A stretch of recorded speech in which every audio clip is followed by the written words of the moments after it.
Hello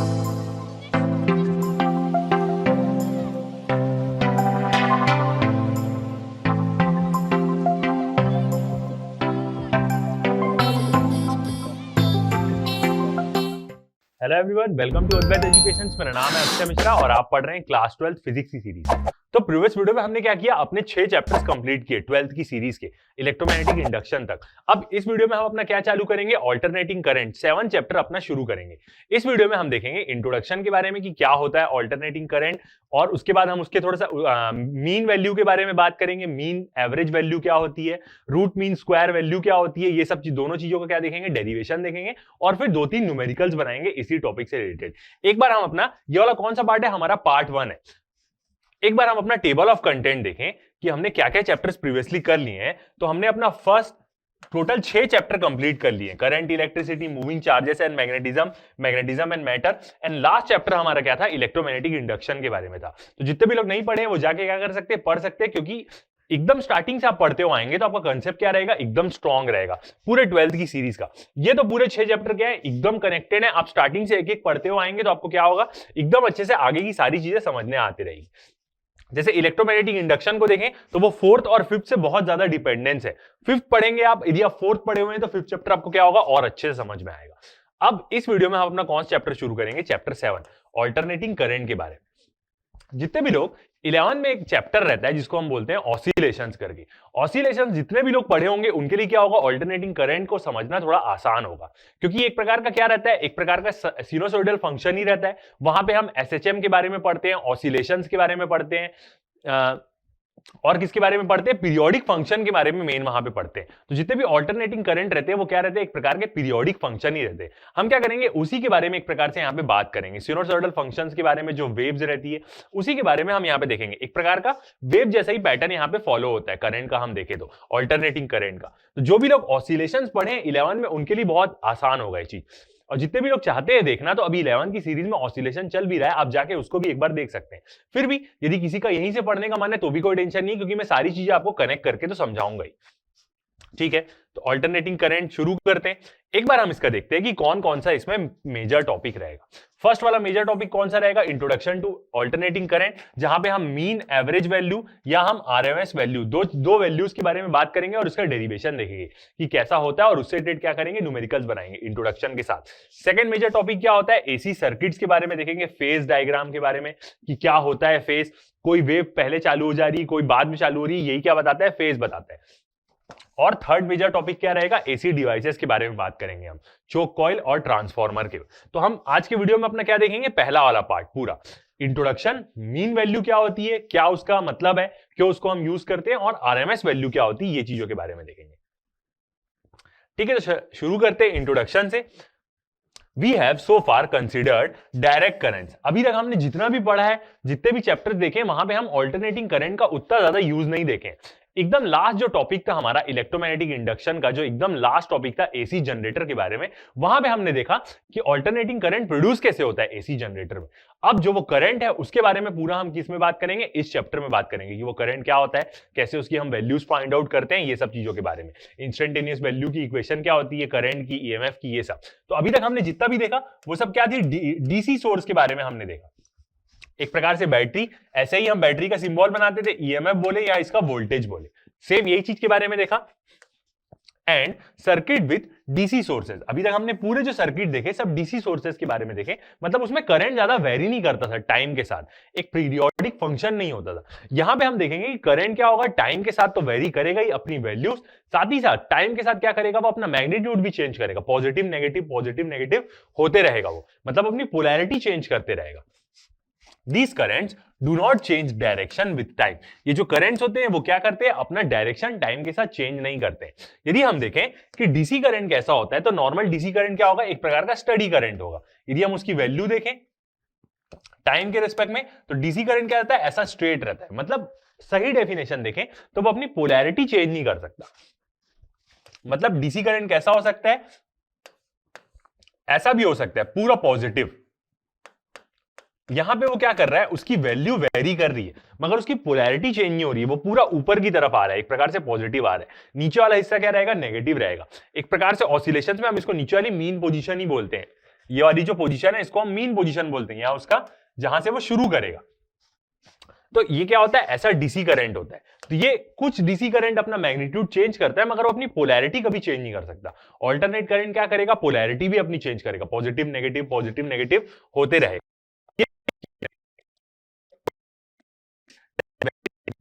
are very common.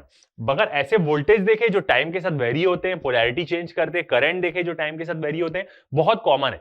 कैसे हम बोल सकते हैं, हमारे घर में जितना भी करंट आता है बाहर से, वो सब क्या है, ऑल्टरनेटिंग करंट ही है। क्यों? क्योंकि उसको एसी जनरेटर प्रोड्यूस करता है। हमने प्रीवियस चैप्टर में एसी जनरेटर के बारे में बात करी कि वो कैसे प्रोड्यूस करता है एसी करंट।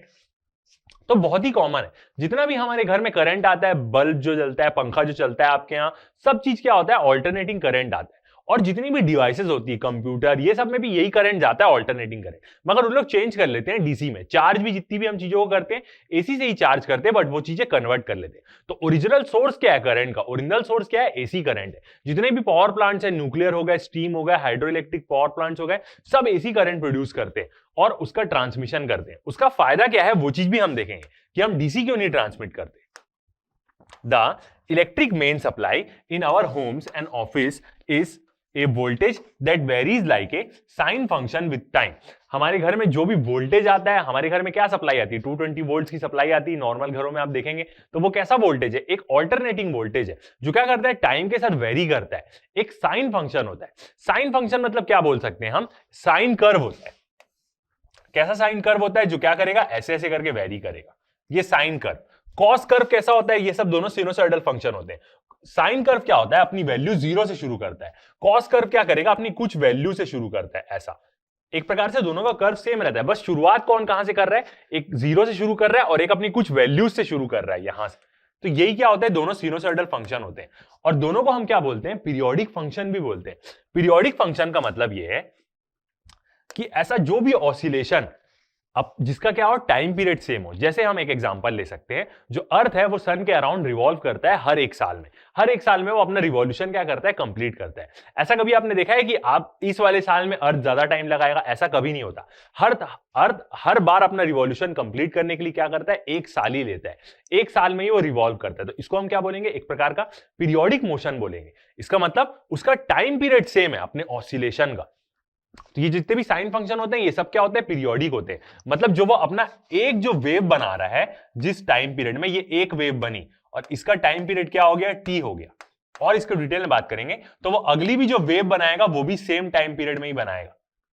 ये वाले पोर्शन को यदि हम हटा दे तो ये एक वेव फिर बनी, तो इसका भी टाइम पीरियड क्या होगा, टी होगा। तो ऐसी चीजों को हम क्या बोलते हैं, पीरियोडिक फंक्शन बोलते हैं या सिनुसॉइडल फंक्शन बोलते हैं। तो ऑल्टरनेटिंग करंट भी यहां पे हमारा कैसा रहेगा, वैसा ही रहेगा। और डिटेल में इसके बारे में देखेंगे। Such a voltage is called alternating voltage। ऐसा वोल्टेज जो ऑल्टरनेटिंग करंट प्रोड्यूस करेगा, या वोल्टेज जो टाइम के साथ वेरी करेगा, उसकी वैल्यू समय के साथ उसकी वैल्यू चेंज होती जाएगी। 1 सेकंड में उसकी वैल्यू कुछ और है, 2 सेकंड में उसकी वैल्यू कुछ और हो जाएगी। कुछ एक ऐसा टाइम आएगा जब वो अपनी मैक्सिमम वैल्यू में रहेगा, पॉजिटिव मैक्सिमम वैल्यू में। एक ऐसा टाइम आएगा जब वो अपनी नेगेटिव मैक्सिमम वैल्यू में रहेगा। तो ऐसे वोल्टेज को हम क्या बोलते हैं, ऑल्टरनेटिंग वोल्टेज। और यही वोल्टेज हमारे घरों में आता है, जितने भी हमारे घर में जो बिजली सप्लाई आती है, AC voltage and current driven by it in a circuit is called alternating current, AC current। और ऐसा वोल्टेज जो करंट ड्राइव करता है पोलैरिटी चेंज कर करके, ऐसे करंट को हम क्या बोलते हैं, ऑल्टरनेटिंग करंट बोलते हैं। इसी के बारे में हम क्या देखेंगे, इस पूरे चैप्टर में देखेंगे। एक बार यदि डायग्राम में देखें तो आप देख सकते हैं, जो I और V मतलब दोनों का सेम ऐसी कर्व बनेगा। करंट और वोल्टेज या EMF बोले, दोनों का सेम ऐसी कर्व बनेगा। तो अब जो ग्रीन वाला देख सकते हैं वो क्या है, एक प्रकार का ऑल्टरनेटिंग करंट है, वोल्टेज है, दोनों बोल सकते हैं। ऐसा ही क्या आता है, हमारे घर में आता है। और सीधा आप डायरेक्ट रेड वाला देख सकते हैं, ये क्या है, एक प्रकार का डीसी करंट जो बैटरी से निकलता है। हम जो जितनी भी बैटरी सप्लाई होती है, केमिकल सेल्स होते हैं, वो सब क्या डायरेक्ट करंट देते हैं, जिसका पोलैरिटी चेंज नहीं होती। वो पॉजिटिव दे रहा है तो पॉजिटिव ही देगा एक एंड से, भले उसकी वैल्यू कम ज्यादा हो सकती है, मगर वो पॉजिटिव ही देगा, नेगेटिव कभी वैल्यू नहीं देगा। मतलब करंट को उल्टे डायरेक्शन में रन नहीं कराएगा वो। ऑल्टरनेटिंग करंट ऐसा करता है, और यही करंट क्या है, मेन है। अब देखते हैं एडवांटेजेस मेन एक प्रकार का, कि ऑल्टरनेटिंग करंट हम क्यों यूज करते हैं, डीसी क्यों नहीं यूज करते।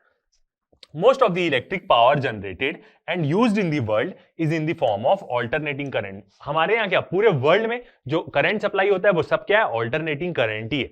दिस इज बिकॉज, पहला रीजन क्या है, alternating voltage can be easily and efficiently converted from one value to the other. जो ऑल्टरनेटिंग वोल्टेज रहता है उसको हम क्या कर सकते हैं, इजीली एक वैल्यू से कम अगली वैल्यू में कन्वर्ट कर सकते हैं। ज्यादा है तो कम कर सकते हैं, कम है तो ज्यादा कर सकते हैं, by the means of transformers. Transformer की मदद से हम यही करते हैं। अब देखे होंगे बड़ी बड़ी जो ग्रिड लाइंस रहती है आपके अपने अपने मोहल्ले में क्या लगे रहते हैं, ट्रांसफॉर्मर लगे रहते हैं। वो क्या करते हैं, मेन जो सप्लाई रहती है 1100 वोल्ट की उसको कम करके 220 वोल्ट करते हैं, फिर वो आपके घर में सप्लाई आती है। तो ये एक फायदा रहता है एसी करंट का कि हम उसका जो वोल्टेज है उसको इजीली और एफिशिएंटली मतलब ज्यादा लॉस ना हो पावर में, ये चीज हम कन्वर्ट कर सकते हैं। सेकंड देखें तो alternating current energy can be transmitted and distributed over long distance economically without much loss of energy. और ऑल्टरनेटिंग करंट का और फायदा क्या होता है, इसको तो हम और डिटेल में देखेंगे इस चैप्टर में। हम इसको दूर दूर तक ट्रांसमिट कर सकते हैं कम एनर्जी लॉस के। डीसी रहेगा तो ज्यादा एनर्जी लॉस होगी, तो दूर दूर तक हम ट्रांसमिट कर सकते हैं और एनर्जी लॉस कम होगा, इकोनॉमिकली रहता है, मतलब ज्यादा पैसा खर्चा नहीं करता, ट्रांसमिशन में लॉस ज्यादा नहीं करता। कुछ कुछ लॉस तो होगा ही, जो हर जगह होता ही है। ठीक है, डेफिनेशन देखते हैं ऑल्टरनेटिंग करंट का। AC, if the direction of current changes alternatively, या हम बोले पीरियोडिकली। पीरियोडिक फंक्शन का मतलब क्या होता है कि जो अपनी हर एक ऑसिलेशन एक पर्टिकुलर टाइम इंटरवल में कर रहा है, एक ही टाइम पीरियड में। जैसे अर्थ एक बार सन के अराउंड घुमा तो 1 साल लगाया, अगली बार भी घूमेगा तो वो 1 साल ही लगाएगा। तो जो अर्थ मोशन कर रहा है सन के अराउंड उसको हम क्या बोलते हैं, एक प्रकार का पीरियोडिक मोशन है। क्यों? क्योंकि उसके एक एक रिवॉल्यूशन का टाइम पीरियड सेम है। एक रिवॉल्यूशन लेने में वो 1 साल लगाया, अगली रिवॉल्यूशन लेने में भी वो 1 साल ही लगाएगा। तो ऑल्टरनेटिवली और या हम बोले पीरियोडिकली। तो ऐसा करंट जो अपना डायरेक्शन क्या करता है, चेंज करता है, positive negative, alternatively periodically, and its magnitude changes continuously with respect to time. और उसका मैग्नीट्यूड क्या होता है, मतलब उसकी वैल्यू कंटिन्यूअसली टाइम के साथ चेंज होते रहती है। यहां पे यदि हम देखें इस डायग्राम में करंट की वैल्यू, तो आप देख सकते हैं करंट की वैल्यू एक स्टार्टिंग में 0 थी, अचानक से वो बढ़ी, उसके बाद क्या हो गई, फिर 0 हो गई, फिर नेगेटिव हिस्से में बढ़ी, फिर 0 हो गई। तो ऐसे क्या कर रहा है, टाइम के साथ आगे क्या चल रहा है, समय चल रहा है, टाइम 1 सेकंड 2 सेकंड, तो वो अपनी वैल्यू हमेशा चेंज करते जा रहा है। एक बार बढ़ाएगा, फिर 0 कर लेगा, फिर बढ़ाएगा, और ये बहुत तेजी से होता है। 50 हर्ट्ज की फ्रीक्वेंसी आती है हमारे घर में, तो 1 सेकंड में वो ऐसा 50 बार कर लेता होगा, 50 साइकिल बना लेता होगा अपनी। Then current is called alternating current. It is a sinusoidal function, i.e. represented by a sine और cosine angle in nature। ये क्या होता है, एक प्रकार का sinusoidal वो होता है, sinusoidal in nature होता है। तो sinusoidal functions जो होते हैं, कर्व होते हैं, वो क्या होते हैं, साइन और कोसाइन के कर्व होते हैं। एक प्रकार के क्या बोलते हैं इसको, बेसिक ट्रिग्नोमेट्रिक फंक्शंस बोलते हैं। साइन कर्व कैसे शुरू होता है, 0 से शुरू होता है, 0 से अपनी वैल्यू मैक्सिमम करता है, मिनिमम करता है। कॉस कर्व कैसा रहेगा, कॉस कर्व अपनी कुछ वैल्यू से शुरू करता है, बस यही दोनों में डिफरेंस है। कोई भी वैल्यू 0 से शुरू हो रही है तो उसका हम साइन कर्व लेंगे, और कोई भी चीज यदि कोई अपने एक मैक्सिमम वैल्यू से शुरू कर रही है तो उसको हम क्या लेते हैं, कॉस कर्व लेते हैं। जैसे 11 में हम ऑसिलेशन पढ़ते हैं तो वहां पे हम सिंपल हार्मोनिक मोशन देखते हैं कि एक मोशन है, ऐसे ऐसे हो रहा है। अब एक बीच की मीन पोजीशन रहेगी, यदि वो बीच की मीन पोजीशन से ऐसे ऐसे करना चालू किया तो हम उसको साइन कर्व से डिनोट करेंगे। मगर यदि वो कोने से शुरू किया अपना मोशन करना ऐसे ऐसे, एक कुछ एम्पलीट्यूड से शुरू किया मैक्सिमम वैल्यू से, तो उसको हम कॉस कर्व लेते हैं। बस यही फर्क रहता है, कौन कहां से शुरू हो रहा है। तो ये क्या होता है, सिनुसोइडल कर्व होते हैं। इसी के बारे में हम पूरे चैप्टर में देखेंगे। Alternating current can be defined as, एक और तरीके से देखें, the current whose magnitude and direction changes with time. उसका जो मैग्नीट्यूड है मतलब उसकी वैल्यू, जो भी उसकी वैल्यू है, और उसका डायरेक्शन मतलब उसकी पोलैरिटी, पॉजिटिव नेगेटिव हो रहा है, and attains the same magnitude and direction after a definite time interval. और एक पर्टिकुलर समय के बाद वो सेम मैग्नीट्यूड और डायरेक्शन ऑब्टेन कर लेगा। मतलब एक कर्व बना एसी का, मान के चलते हैं कि उसकी टाइम पीरियड की साइकिल है 10 सेकंड, 10 सेकंड में वो अपना एक कर्व कर रहा है, तो 2 सेकंड में जो उसकी वैल्यू है 12 सेकंड में भी उसकी वही वैल्यू रहेगी, क्योंकि वो हर 10 सेकंड बाद अपनी वैल्यूज को रिपीट कर रहा है। 0 से लेकर 10 सेकंड तक वो अपनी वैल्यू मैक्सिमम किया और मिनिमम कर लिया, फिर 10 सेकंड के बाद वो 0 से ही शुरू करेगा, तो जो 2 सेकंड में उसकी वैल्यू है वही उसकी 12 सेकंड में भी वैल्यू रहेगी, क्योंकि उसका टाइम पीरियड 10 सेकंड का है। तो ऐसा ऑल्टरनेटिंग करंट रहता है, मतलब अपना मैग्नीट्यूड और डायरेक्शन वो हर एक साइकिल के बाद क्या कर लेगा, उसी टाइम में वो सेम रखेगा। ठीक है, आगे देखते हैं। It changes continuously between 0 and maximum value. वो क्या होता है, हमेशा ऐसे ऐसे करके वेरी करता है, तो 0 से मैक्सिमम वैल्यू के बीच में वो कंटिन्यूअसली चेंज करता है। And flow in one direction in first half cycle and in opposite direction in next half cycle. एक डायरेक्शन में वो क्या करता है, आधी साइकिल में वो क्या करता है, पॉजिटिव बहता है, और आधी साइकिल में वो क्या करता है, नेगेटिव बहता है। देखिए ऑल्टरनेटिंग करंट का डायग्राम, तो ये ऐसा, तो ये क्या हो गई, इसकी आधी साइकिल t/2 टाइम में, और ये एक टाइम t है, कितना भी ये टाइम हो सकता है, हर साइकिल के हर एक करंट के हिसाब से अलग होगा। तो वो आधा t/2 आधे टाइम में वो पॉजिटिव था पूरा, 0 से मैक्सिमम वैल्यू गया फिर नीचे आ गया। अब आधे टाइम में वो नेगेटिव में अपनी वैल्यू चेंज करेगा, नेगेटिव का मैक्सिमम जाएगा फिर 0 आएगा। तो ये क्या होता है, ऑल्टरनेटिंग करंट ऐसा होता है, उसका डेफिनेशन आगे देखते हैं कर्व के फॉर्म में। तो आप देख सकते हैं the instantaneous value of AC is given bye. अब इंस्टेंटेनियस वैल्यू क्यों बोलते हैं, इंस्टेंटेनियस वैल्यू इसलिए बोलते हैं कि क्या हो रहा है, यहां पे जो भी ऑल्टरनेटिंग करंट की वैल्यू है वो क्या हो रही है, समय के साथ चेंज होते जा रही है। हर समय उसकी वैल्यू अलग है, हर 1 सेकंड में उसकी वैल्यू अलग है, 2 सेकंड में उसकी वैल्यू अलग है, उसकी पोलैरिटी अलग है। तो ऐसे चीजों का हम वैल्यू कैसे निकालेंगे, तो ऐसे चीजों का वैल्यू हम कैसे निकाल सकते हैं, इंस्टेंटेनियस वैल्यू निकालते हैं। मतलब जिस पल में हम चाहते हैं उस पल में उसकी वैल्यू क्या है। इंस्टेंटेनियस वैल्यू का यही मतलब होता है कि हमें किसी भी पल चाहे, मान लेते हैं कि वो एक ऑल्टरनेटिंग करंट बह रहा है और हम चाहते हैं कि 5 सेकंड में इसकी वैल्यू क्या होगी, 10 सेकंड में इसकी वैल्यू क्या होगी, तो ऐसी वैल्यूज को हम क्या बोलेंगे, इंस्टेंटेनियस वैल्यूज बोलेंगे। और वो जो इंस्टेंटेनियस वैल्यू की इक्वेशन रहेगी वो ऐसी रहेगी कि आपको बस उस इक्वेशन में टाइम डालना है कि मेरे को 10 सेकंड में वैल्यू बता, तो वो इक्वेशन आपको क्या दे देगी, वैल्यू दे देगी। मेरे को 5 सेकंड में वैल्यू बताओ, तो ये इक्वेशन आपको 5 सेकंड में उस करंट की वैल्यू दे देगी। तो जब भी कोई चीज टाइम के साथ कंटिन्यूअसली चेंज होते रहती है, ऐसे कर्व, तो ऐसे चीजों की हम क्या करते हैं, इंस्टेंटेनियस वैल्यू निकालते हैं। तो इंस्टेंटेनियस वैल्यू एसी की कैसे मिलती है, I = I0 sin ωt। ये I क्या है, किसी भी पल की वैल्यू, मान लेते हैं कि ये जो छोटा t है ये टाइम हो गया 2 सेकंड, तो वो 2 सेकंड में क्या देगा, ये I की यहां पे वैल्यू बता देगा कि 2 सेकंड में उस करंट की वैल्यू क्या है। यदि ये I की वैल्यू हो गई 3 सेकंड, तो ये इक्वेशन में हम पुट करेंगे तो वो 3 सेकंड में वैल्यू बता देगा। 3 सेकंड में ऑल्टरनेटिंग करंट की वैल्यू कहां है, अभी वो पॉजिटिव हिस्से में है कि नेगेटिव हिस्से में है, अभी वो मैक्सिमम वैल्यू में है कि मिनिमम वैल्यू में, ऐसा बता देगा। ठीक है, अब उसके बाद एक और टर्म वहां पे आई, ये तो क्या हुआ, साइन ωt का आया। ऐसा इसलिए आया क्योंकि हम क्या मानते हैं कि ये जो सिनुसॉइडल फंक्शन होते हैं इसको हम एक यूनिफॉर्म सर्कुलर मोशन में ऐसा इमेजिन कर सकते हैं। कैसे, ये भी चीज हम 11th में देखते हैं। एक यदि हम सर्कल ले लें और सर्कल में हम क्या ले लें, एक पॉइंट ले लें, और ये पॉइंट इसके अराउंड गोल गोल घूम रहा है। अब इसका इस सर्कल का 2 डायमीटर ले लें। अब यदि हम इस पॉइंट को क्या करें, प्रोजेक्ट करेंगे किसी भी एक डायमीटर में, इस पॉइंट को हम प्रोजेक्ट करते हैं x डायमीटर में प्रोजेक्ट करते हैं, तो ये यहां पे जो इसका प्रोजेक्शन रहेगा P' वो क्या करेगा, ऐसे से मूव करेगा। जब ये घूम के इधर आएगा तो यहां रहेगा, फिर ऐसे जाएगा, तो ये जो P' है वो क्या करेगा, ऐसे से मूव करेगा, एक प्रकार का ऑसिलेशन करेगा।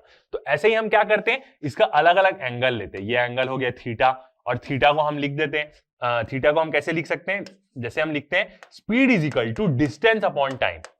ये किसके लिए, घूमने वाली चीजों के लिए। घूमने वाली चीजों की स्पीड क्या होगी, उसकी एंगुलर वेलोसिटी, थीटा क्या होगा, उसका एंगल, और टाइम एक प्रकार से स्पीड = थीटा उसका डिस्टेंस और टाइम, तो ऐसे यहाँ रहता है। तो थीटा को हम क्या लिख सकते हैं, ωt भी लिख सकते हैं। तो ये क्या है, एक प्रकार का थीटा ही है ωt, वो अलग अलग एंगल बता रहा है उसका, इसी का ही वो अलग अलग एंगल बता रहा है अलग अलग पल में। और जो I0 वैल्यू है, I0 जो हमारी वैल्यू है वो क्या बताती है, मैक्सिमम वैल्यू बताती है उसकी, कि मैक्सिमम वैल्यू कितनी है। मतलब ये जो I0 है ये बताएगी हमारा मैक्सिमम वैल्यू। इसको हम क्या बोलते हैं, एक प्रकार से एम्पलीट्यूड बोलते हैं उस वेव का। ये जो वेव है इसका एम्पलीट्यूड कितना है, उसकी मैक्सिमम वैल्यू कितनी है। ये मैक्सिमम वैल्यू दोनों जगह सेम रहेगी, बस एक जगह पॉजिटिव रहेगी और अगले जगह क्या रहेगी, नेगेटिव रहेगी। तो ऐसी इक्वेशन बनती है। ऐसी इक्वेशन को हम क्या बोलते हैं, सिनुसॉइडल फंक्शन। ऐसी इक्वेशन को हम बोलते हैं पीरियोडिक फंक्शन। और इसको हम एक और तरीके से लिखते हैं, जैसे हम लिखते हैं इसको I और ब्रैकेट में लिख देंगे T। ऐसा क्यों, इसका मतलब बोलेंगे कि जो करंट है वो टाइम का फंक्शन है, टाइम चेंज होगा तो उसकी वैल्यू चेंज होते रहेगी। I0 ωt या I0 sin थीटा, थीटा की वैल्यू क्या है, ωt है। तो ऐसा हम क्या लिखते हैं, इसको इक्वेशन लिखते हैं। ये जो दिख रहा है आपको, ये सिनुसॉइडल फंक्शन दिख रहा है। ठीक है, अब ओमेगा की बात करें, सिर्फ ओमेगा, उसकी एंगुलर फ्रीक्वेंसी या एंगुलर वेलोसिटी बोले तो वो उसकी वैल्यू होती है 2π/t।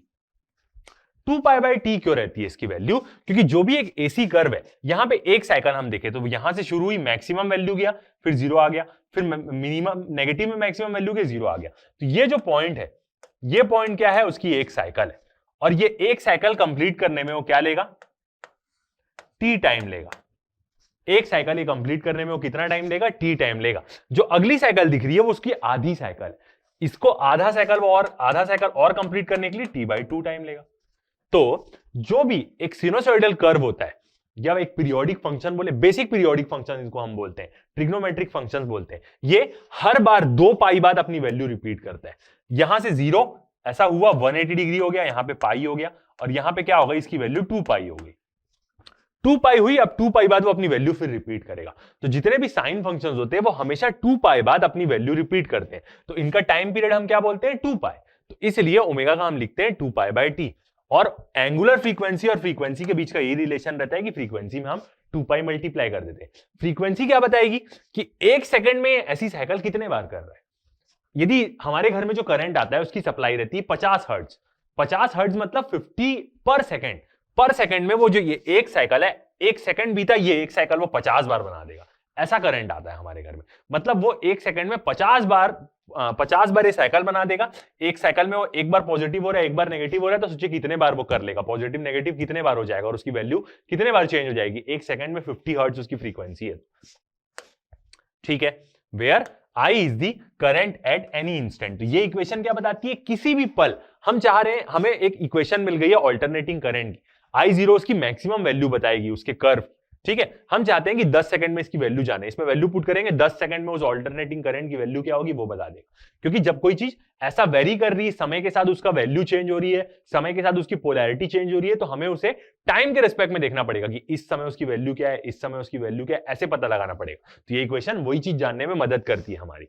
I0 क्या होगी, तो ये I क्या है, कोई भी करंट की वैल्यू किसी भी पल में, जिस भी पल में हम जानना चाहें। 10 सेकंड में हमें करंट की वैल्यू बताओ तो ये इक्वेशन देगी, 20 सेकंड में बताएं तो ये इक्वेशन देगी। बस और टर्म्स पता होनी चाहिए, मैक्सिमम वैल्यू पता होनी चाहिए, ओमेगा पता होना चाहिए कि कितने स्पीड से वो चल रहा है, ये साइकिल कितने तेजी से बन रही, बस यही सब। I0 क्या होगी, मैक्सिमम या उसकी पीक वैल्यू हम बोलते हैं। मैक्सिमम वैल्यू क्या होगी उसकी, इस जो कर्व की, यही I0 जो हमें दिख रहा है। AC F और V, फ्रीक्वेंसी को हम F से भी डिनोट करते हैं और बहुत सारी जगह आप स्मॉल v से भी देखेंगे, तो कंफ्यूज नहीं होंगे, दोनों का सेम मतलब है, इसलिए मैंने यहां पे दोनों लिख दिया। FV फ्रीक्वेंसी, ओमेगा क्या होगा, एंगुलर फ्रीक्वेंसी, या इसको हम क्या बोलते हैं, एंगुलर वेलोसिटी भी बोलते हैं। कोई चीज गोल गोल घूम रही है तो उसकी एंगुलर वेलोसिटी। ठीक है, आगे बढ़ते हैं। नेक्स्ट हम देखते हैं, note current whose direction does not change with time through a load is known as DC current. एक ऐसा करंट जिसका क्या होता है, डायरेक्शन चेंज ना हो, मतलब उसकी पोलैरिटी चेंज ना हो।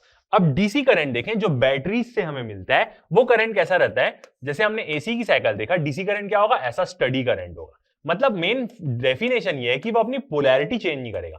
ऐसा भी डीसी करंट हो सकता है, मतलब पूरा पॉजिटिव रहेगा, बस उसकी वैल्यू वेरी कर रही है, 0 से मैक्सिमम वैल्यू वेरी कर रही है, मगर पूरी उसकी क्या है, पॉजिटिव वैल्यू। तो डीसी करंट दोनों हो सकता है, मगर वो नेगेटिव नहीं जाएगा, बस ये मतलब वो अपनी पोलैरिटी चेंज नहीं करेगा डीसी करंट। तो जितनी भी बैटरी से करंट आता है, जितने भी इलेक्ट्रॉनिक्स इंस्ट्रूमेंट होते हैं, रेडियो वीडियो ये सब जो भी बैटरी से चलते हैं, वो सब डीसी करंट से चलते हैं। और जितने भी बड़े बड़े इंस्ट्रूमेंट्स है घर के, जितने भी आप सामान देख लें, एसी, फ्रिज, पंखा, टीवी, सब क्या होता है, एसी करंट से चलता है। ओके, अब दोनों के बीच में थोड़ा सा कंपैरिजन देखते हैं, एडवांटेजेस और डिसएडवांटेज के बारे में। फर्स्ट वाला यदि हम देखें तो इधर का पहले देखते हैं, advantages of AC over DC. AC का एडवांटेज देखते हैं डीसी के ऊपर, कि फायदा क्या है एसी करंट यूज करने का एज कंपेयर टू डीसी। पहला, AC generation is easy and economical. AC को जनरेट करना क्या है, बहुत इजी है और इकोनॉमिकल है। देखा हमने एसी जनरेटर के बारे में प्रीवियस चैप्टर में, तो हम उसको आसानी से जनरेट कर सकते हैं। सेकंड देखें, it can be easily converted into DC with the help of rectifier. एक रेक्टिफायर एक डिवाइस होती है, हाफ वेव, फुल वेव, वो क्या करती है, एसी करंट को डीसी में कन्वर्ट कर लेती है। जब भी हमें एसी करंट को डीसी में कन्वर्ट करना है, जैसे हमारे जितने भी मोबाइल के चार्जर्स होते हैं, एडाप्टर्स होते हैं, लैपटॉप चार्जिंग के जितने भी चार्जिंग डिवाइस होती है, वो एक प्रकार से हम बोल सकते हैं कि रेक्टिफायर्स ही होते हैं। क्योंकि हमारे घर में बिजली तो एसी करंट की आती है, मगर हमारे लैपटॉप्स, मोबाइल सब डीसी करंट लेते हैं, तो वो रेक्टिफायर्स क्या करते हैं, चेंज कर देते हैं उसको। In AC energy loss is minimum. AC में क्या होता है, जो लॉस ऑफ एनर्जी रहता है वो मिनिमम रहता है। So it can be transmitted over a large distance. आप देखे होंगे, कहीं भी जाते होंगे आप रोड में, तो देखे होंगे बड़े बड़े पिलर्स लगे रहते हैं एसी ट्रांसमिट करने के लिए, तो वो इसीलिए इसको हम लॉन्ग डिस्टेंस तक क्या कर सकते हैं, ट्रांसमिट कर सकते हैं। अब डिसएडवांटेज देखते हैं, एसी का नुकसान क्या है एज कंपेयर टू डीसी। तो फर्स्ट यदि हम देखें, AC shock is attractive while DC shock is repulsive. कहीं कहीं पे आप सुने होंगे कि उसको करंट लगा और वो चिपक गया एकदम जाके, तो ऐसा होता है। एसी शॉक क्या होता है, अट्रैक्टिव होता है, वो चिपका लेगा यदि आपको उसका शॉक लगा तो, और खत्म कहानी फिर ना। डीसी शॉक क्या करता है कि आपको वो उठा के फेंक देगा, रिपल्सिव रहता है। सो 220 volts AC is more dangerous than 220 volts DC. ये 220 वोल्ट्स का ही एसी क्या होता है, हमारे घरों में आता है, जो वोल्टेज आता है 220 वोल्ट्स का। तो इससे रिलेटेड हम एक क्वेश्चन भी बनाएंगे तो हमें समझ में आएगा। तो जो 220 वोल्ट्स का एसी है वो ज्यादा खतरनाक होता है as compare to 220 volts DC देखे तो। सेकंड पॉइंट देखेंगे, AC can not be used in electroplating process. AC को हम इलेक्ट्रोप्लेटिंग प्रोसेस होता है, इलेक्ट्रोप्लेटिंग प्रोसेस का मतलब क्या होता है कि किसी भी मेटल्स में हमें एक सरफेस में कुछ छेड़छाड़ करना है, मतलब सरफेस का कुछ प्रॉपर्टी बढ़ानी है, उसको कोरोजन रेजिस्टेंस बढ़ाना है, कुछ भी एक प्लेटिंग है, मतलब उसके सरफेस में हमें कुछ प्लेटिंग करना है, तो वहां पे हमें डायरेक्ट करंट की जरूरत पड़ती है, ऑल्टरनेटिंग करंट की जरूरत नहीं पड़ती है। बहुत सारी वेल्डिंग्स भी होती हैं जिसमें हम डायरेक्ट करंट यूज करते हैं, because here constant current with constant polarity is needed which is given by DC. तो जहां भी हमें करंट एकदम कांस्टेंट चाहिए और पोलैरिटी एकदम कांस्टेंट चाहिए, मतलब पॉजिटिव रहे तो पॉजिटिव ही रहे, वहां पे हम डीसी यूज करते हैं। तो ऐसा नहीं है कि डीसी का यूज नहीं है, बहुत सारी जगह तो हम डीसी यूज करते ही हैं, बट मैक्सिमम जनरेशन हम एसी का ज्यादा करते हैं ऑल ओवर वर्ल्ड। ओके, अब जैसा ऑल्टरनेटिंग करंट है उसका जो ईएमएफ होगी, जो उसको ड्राइव करेगी उस करंट को, वही क्या है, उसका वोल्टेज, ऑल्टरनेटिंग ईएमएफ। अब इसको एकदम सिंपल समझो में समझे तो एक पाइप है, एक पाइप में जो वाटर बह रहा है वो वाटर क्या है, एक प्रकार का करंट है, और जिस प्रेशर से वो वाटर बह रहा है, एक जगह में प्रेशर ज्यादा एक जगह में प्रेशर कम, तो वाटर इधर से इधर बहेगा, तो जो प्रेशर है वाटर का वो क्या होता है, एक प्रकार का वोल्टेज होता है। तो ऑल्टरनेटिंग ईएमएफ और वोल्टेज, ईएमएफ और वोल्टेज क्या होगी, दोनों सेम ही चीज होगी एक प्रकार से। It can be defined as the ऐसा voltage whose magnitude and direction changes with time. एक ऐसा वोल्टेज जिसका मैग्नीट्यूड भी चेंज हो रहा है, मतलब उसकी वैल्यू बढ़ रही है, कम हो रही है टाइम के साथ बहुत जल्दी जल्दी, और उसकी पोलैरिटी भी चेंज हो रही है, पहले इस तरफ से करंट बहाया अब इस तरफ से करंट बहा देगा, ऐसा आप सोच सकते हैं। And attains the same magnitude and direction after a definite time interval, और एक पर्टिकुलर समय के बाद वो अपनी सेम वैल्यू और डायरेक्शन में आ जाएगा। जैसे एक ऑल्टरनेटिंग वोल्टेज है, उसका टाइम पीरियड है 10 सेकंड मान लेते हैं हम, तो जो 2 सेकंड में उसकी वैल्यू होगी, 2 सेकंड में यदि वो पॉजिटिव रहा और जो उसकी वैल्यू रही, 10 सेकंड बाद वो अपने आप को रिपीट करेगा, तो 12वें सेकंड में भी उसकी वही वैल्यू रहेगी और वही पोलैरिटी रहेगी। तो वही सेम मैग्नीट्यूड और डायरेक्शन अटेन करता है एक डेफिनेट टाइम इंटरवल के बाद। मतलब एक क्या है, जब किसी चीज का टाइम इंटरवल फिक्स रहे तो उसको हम पीरियोडिक फंक्शन बोलते हैं, जो बार बार अपने आप को रोटेट, मतलब अपनी चीज को रिपीट करेगा। The instantaneous value of alternating EMF और voltage is given by, instantaneous value देखें इसके भी, तो E is equal to E0 sine omega t. एक साइन फंक्शन यूज करेंगे हम, पीरियोडिक फंक्शन यूज करेंगे यहाँ पे, बेसिक ट्रिग्नोमेट्रिक फंक्शन हम यूज करेंगे यहाँ पे। अब इसकी भी इंस्टेंटेनियस वैल्यू की क्यों जरूरत पड़ी, क्योंकि ये हर पल अपनी वैल्यू चेंज कर ले रहा है, हर कुछ टाइम बाद इसकी पोलैरिटी अलग हो जा रही है, बहुत ज्यादा फ्रीक्वेंसी है ना, तो इसलिए हम चाहते हैं कि किसी भी पल हमें वैल्यू पता चले। 10 सेकंड में इसकी वैल्यू कितनी होगी, 20 सेकंड में इसकी वैल्यू कितनी होगी, तो हम एक इंस्टेंटेनियस इक्वेशन यूज करते हैं। तो हम एक इक्वेशन यूज करते हैं जिसमें हमें बस वैल्यू डालनी है, टाइम डालना है कि किस सेकंड हमें उसकी वैल्यू निकालनी है, उस समय का हमें वोल्टेज या ईएमएफ मिल जाएगी। Where E equal to voltage at any time, किसी भी समय का वोल्टेज, E0 क्या है, E क्या है, किसी भी समय का वोल्टेज, एनी इंस्टेंट, जिस भी इंस्टेंट पे हम चाहते हैं। E0 क्या बताएगा, उसकी मैक्सिमम वैल्यू। इसका भी क्या होगा, ये भी एक प्रकार का साइन फंक्शन ही होगा, तो इसकी भी एक मैक्सिमम वैल्यू होगी, यही क्या होगी, E0 होगी, और एक मैक्सिमम नेगेटिव वैल्यू भी होगी E0, दोनों तरफ से सेम रहेगा। ओमेगा क्या होगी, एंगुलर फ्रीक्वेंसी, या ओमेगा को हम एक और चीज क्या बोलते हैं, एंगुलर वेलोसिटी भी बोलते हैं।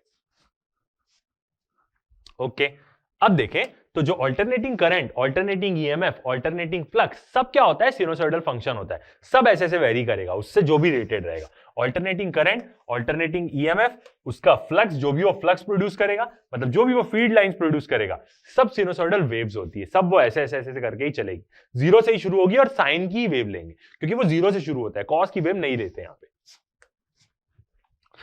ठीक है, आगे बढ़ते हैं। अब देखते हैं मीन और एवरेज वैल्यू एसी की कैसे निकालते हैं और क्या होती है। ओके, तो आगे बढ़ते हैं, नेक्स्ट देखते हैं हम मीन और एवरेज वैल्यू ऑफ एसी क्या होता है।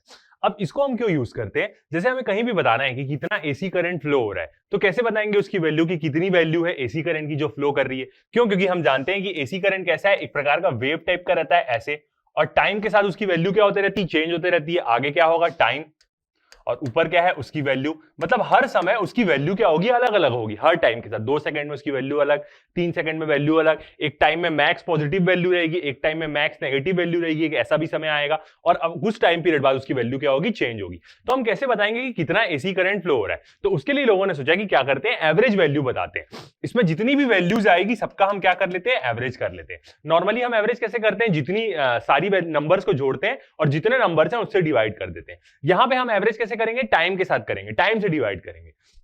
तो लोगों ने सोचा कि इसकी पूरे एक साइकिल की एवरेज वैल्यू निकाल लेते। एक साइकिल मतलब कितना, ये जो टी बना रहा है एक साइकिल, ऐसे जो वो एक बार कंप्लीट करेगा वो क्या हो जाएगी उसकी एक साइकिल।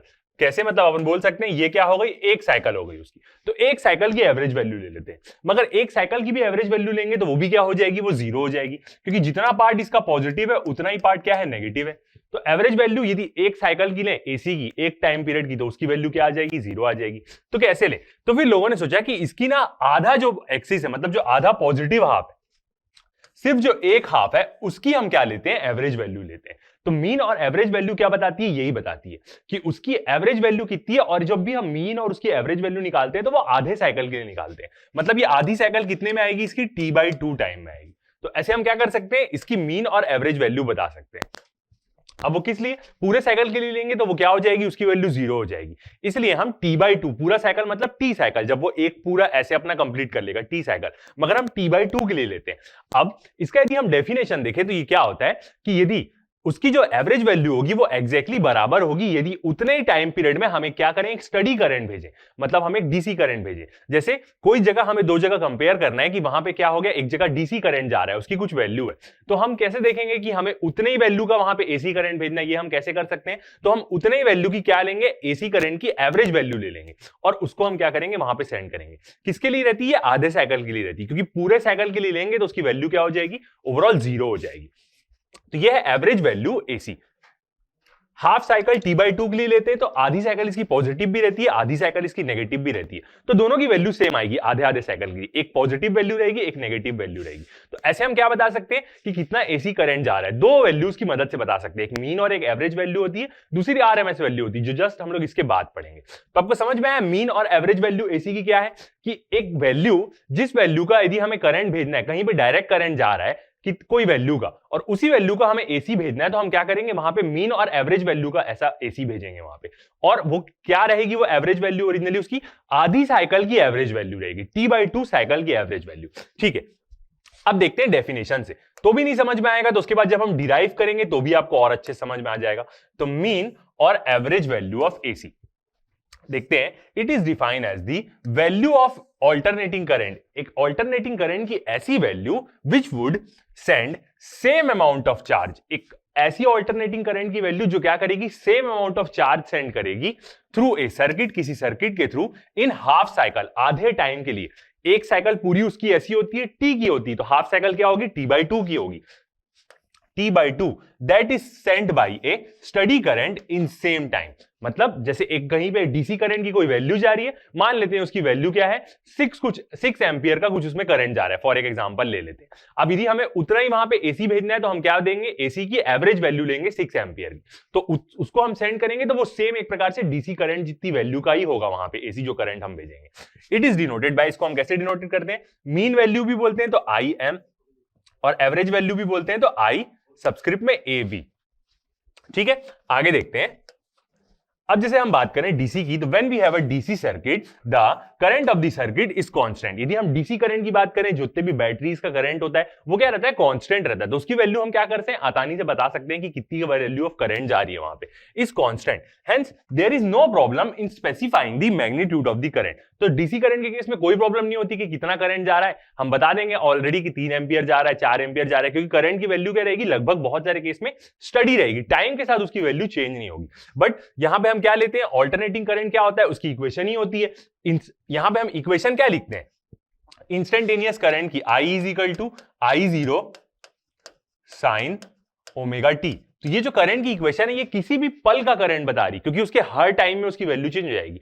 टी क्या है, जो भी टाइम में हम चाहते हैं उस टाइम में करंट की वैल्यू देगा। ओमेगा हमें पता होना चाहिए कि उसकी एंगुलर फ्रीक्वेंसी क्या है उस करंट की, हर करंट की अलग अलग होगी, और उस करंट की मैक्सिमम वैल्यू कितनी है I0 ये बताएगा। ये तीन चीज हमें पता है तो हम उस करंट की उस पल की वैल्यू बता सकते हैं।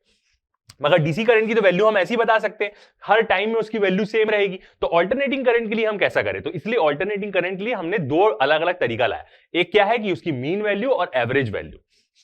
इन एन एसी सर्किट, यदि हम एसी सर्किट में बात करें, the current in the circuit is an alternating current. यदि एसी सर्किट की बात करें तो उसमें जो करंट रहता है वो क्या रहता है, अल्टरनेटिंग रहता है। एक तो पोलैरिटी भी चेंज करते रहेगा और साथ ही साथ अपना मैग्नीट्यूड भी चेंज करते रहेगा, मतलब अपनी वैल्यू भी। Therefore it's value continuously changes, जो भी करंट की वैल्यू है वो हमेशा चेंज होते रहेगी टाइम के साथ विद रिस्पेक्ट टू टाइम, मतलब टाइम बढ़ते रहेगा, 1 सेकंड में कोई और वैल्यू, 2 सेकंड में कोई और वैल्यू, ऐसा। Therefore we have difficulty of specifying the magnitude of the current. तो इसी कारण क्या होती है, हमें मुश्किल होती है कि कितना करंट फ्लो हो रहा है एसी का, ये बताने में क्या होता है, मुश्किल होता है। It is not, as it is not constant value. क्यों, क्योंकि उसकी वैल्यू कॉन्स्टेंट नहीं है, वो चेंज हो रही है हर पल, हर एक टाइम में, हर एक सेकंड में। Hence, we calculate the average value of the alternating current. तो इसलिए हम क्या करते हैं, अल्टरनेटिंग करंट की एवरेज वैल्यू निकाल लेते हैं। अब अल्टरनेटिंग करंट की एवरेज वैल्यू मतलब एक पूरे साइकिल की हम एवरेज वैल्यू नहीं निकालेंगे, पूरे साइकिल की एवरेज वैल्यू 0 हो जाएगी, क्योंकि वो जितना पॉजिटिव में जाता है उतना ही नेगेटिव में जाता है, तो एवरेज 0 हो जाएगा। तो इसलिए हम क्या किए, एक उसके आधे साइकिल को ले लिए, पॉजिटिव हाफ को, और उसकी हम एवरेज वैल्यू निकाल ली, उसकी सारी वैल्यू डिवाइड बाय उसका टाइम से हम उसको डिवाइड कर दिए T/2 से।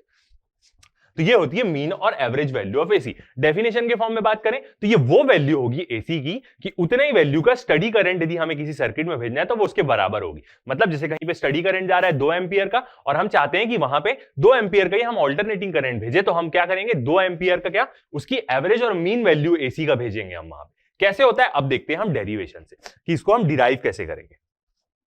तो इसको हम कैसे डिराइव करेंगे, इसका डिराइव करने का तरीका ये है कि पहले हम एक नॉर्मल करंट मान लेंगे, नॉर्मल करंट को पूरा सॉल्व करेंगे, फिर उसके बाद उसको डेफिनेशन से रिलेट करेंगे। मतलब नॉर्मल हम एक डीसी करंट ले लेंगे स्टार्टिंग में इनिशियली, ठीक है। डिराइव करते हैं इसको। तो फर्स्ट हम अपना देखते हैं इंस्टेंटेनियस वैल्यू ऑफ एसी।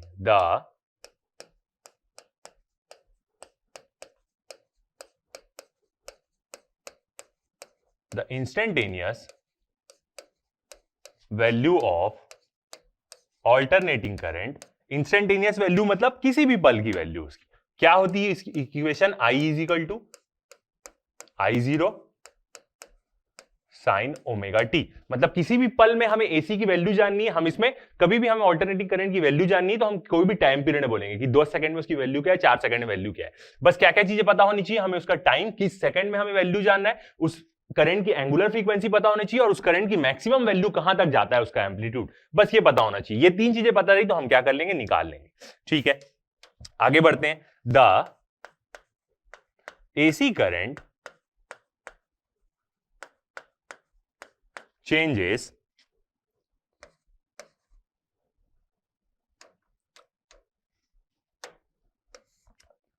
कैसे लिखेंगे, द एसी क्या हो गया, अल्टरनेटिंग करंट ही हो गया, चेंजेस कंटिन्यूअसली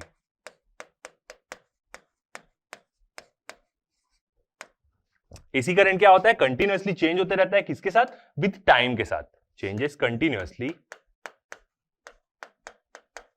विद टाइम। तो हम क्या किए, उसके एक पल की वैल्यू ले ली, किसी भी एक सेकंड की, 10 सेकंड में उसकी वैल्यू क्या है, कोई भी हम एक उसके एक वैल्यू ले रहे हैं। ऐसा क्यों कर रहे हैं हम, क्योंकि पहले नॉर्मल करंट मान के हम लेंगे, तो जब नॉर्मल करंट मानना है तो हम क्या ले रहे हैं, अल्टरनेटिंग करंट की कोई भी एक पल की वैल्यू ले लेते हैं कि अभी इसकी वैल्यू इतनी है, बस वही वैल्यू पे हम देखेंगे। अब उसके साथ क्या करेंगे, हम उसको रिलेट करेंगे। देखते हैं आगे, थोड़ा सा थ्योरी लेना जरूरी है तो आपको और अच्छे समझ में आएगा। सपोज मान लेते हैं हम करंट इज केप्ट कांस्टेंट। मान लेते हैं कि उसकी जो भी ये वैल्यू है, इसी वैल्यू को हम क्या रखें, कांस्टेंट रखें, मतलब वो टाइम के साथ चेंज नहीं हो रही है, एक ही वैल्यू हम उसकी ले लिए और उसको कांस्टेंट मान लिए। For small time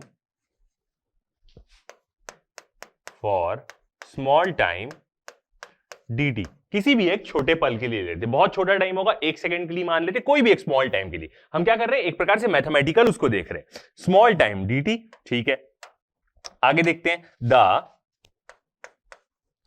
amount of charge, the amount of charge D Q, और एक प्रकार से क्या बोले तो स्मॉल अमाउंट ऑफ चार्ज, क्योंकि थोड़ा सा करंट लिए और वो थोड़े टाइम के लिए फ्लो कर रहा है, तो उसी थोड़े टाइम के लिए हम क्या लेंगे, एक स्मॉल अमाउंट ऑफ चार्ज लेंगे, small amount of D Q in small time D T, एक छोटे टाइम के लिए, is given bye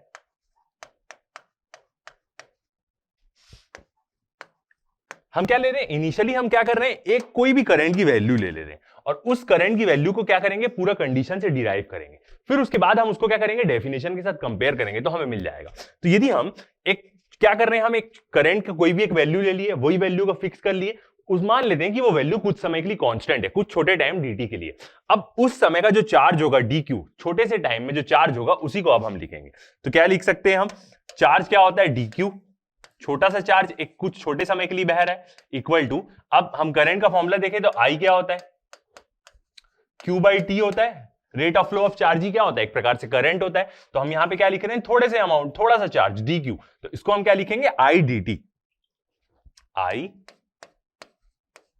dt, Q equal to I dt लिख सकते हैं, बिल्कुल ठीक है। अब यहां पे हम क्या करते हैं, वो जो I की एक जो हमने कांस्टेंट वैल्यू एज्यूम करी है, उस I की वैल्यू हम यहां पुट कर देते, तो क्या हो जाएगा, I0 sin omega t dt, ये क्या हो गई, उसकी एक वैल्यू जो भी हमने एज्यूम किया है उसकी वैल्यू हमने यहां पे क्या कर दी, पुट कर दी, ठीक है। अब देखते हैं, now charge sent by AC over half cycle, हम क्या लेंगे, आधे साइकिल के लिए लेंगे।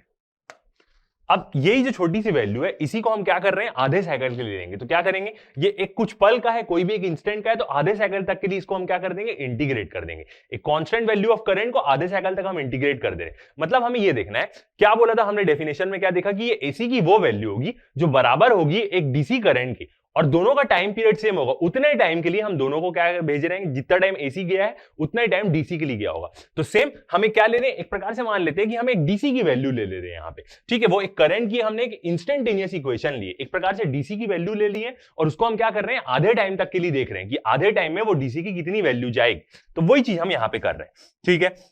तो क्या करेंगे, हम इंटीग्रेट कर देंगे आधे टाइम के लिए। एक प्रकार से हम छोटी सी, ये जो करंट की एक इंस्टेंट की वैल्यू है ना, तो एक ही इंस्टेंट की वैल्यू कांस्टेंट ले लिए हम, एक प्रकार से डीसी की करंट वैल्यू ले लिए, मान लीजिए आप, ठीक है।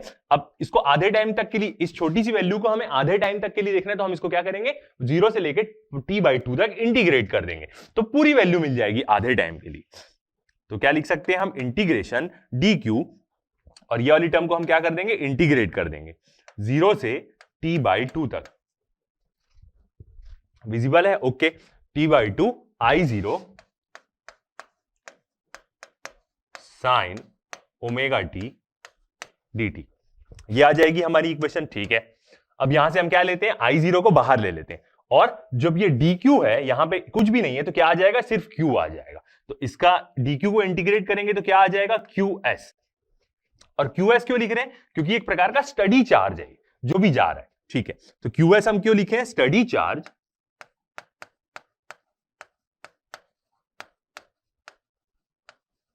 ओवर हाफ साइकिल, क्योंकि हम कांस्टेंट मान रहे हैं, अभी वैल्यू चेंज नहीं हो रही है, हम ये नहीं मान रहे। तो QS क्या होगा हमारा, एक स्टडी चार्ज की वैल्यू होगी आधे साइकिल के लिए, ठीक है। अब यहां पे इसको इंटीग्रेट करना है, तो पहले हम क्या करते हैं, अरेंज कर लेते हैं। I0 को बाहर ले लेते हैं, क्योंकि उसकी I0 की वैल्यू तो कांस्टेंट रहती है, उस कोई भी करंट की मैक्सिमम वैल्यू वो तो चेंज नहीं होती। इंटीग्रेशन 0 से t/2 sin omega t dt के रेस्पेक्ट में अब इसको हम क्या करेंगे, इंटीग्रेट करेंगे। विजिबल है, ओके, ठीक है। आगे बढ़ते हैं, तो अब QS की वैल्यू क्या आएगी, आगे इसको पूरा सॉल्व करते हैं। QS इक्वल टू I0 बाहर है, अब क्या करेंगे, इंटीग्रेट कर देंगे। तो यहां पे इंटीग्रेट कैसे करेंगे, साइन ओमेगा टी को हम इंटीग्रेट करेंगे तो क्या आ जाएगा, कॉस ओमेगा टी, और क्या आ जाएगा नीचे में जो इसके साथ ये रहता है ओमेगा, वो क्या आ जाएगा, नीचे में आ जाएगा। एक प्रकार से हम इसको देखें तो, और क्या बनेगा, साइन को हम करेंगे तो वो माइनस कॉस भी बनेगा। सेम ऐसा यदि हम इसको डिफरेंशिएट करते हैं तो वो क्या होता है, ओमेगा इनटू में आता है। इंटीग्रेशन में क्या होता है, ओमेगा नीचे डिवाइड में आ जाएगा। तो इसको हम क्या कर रहे हैं, इंटीग्रेट कर रहे हैं तो नीचे में आएगा, डिफरेंशिएशन में वो साइड में आ जाता है।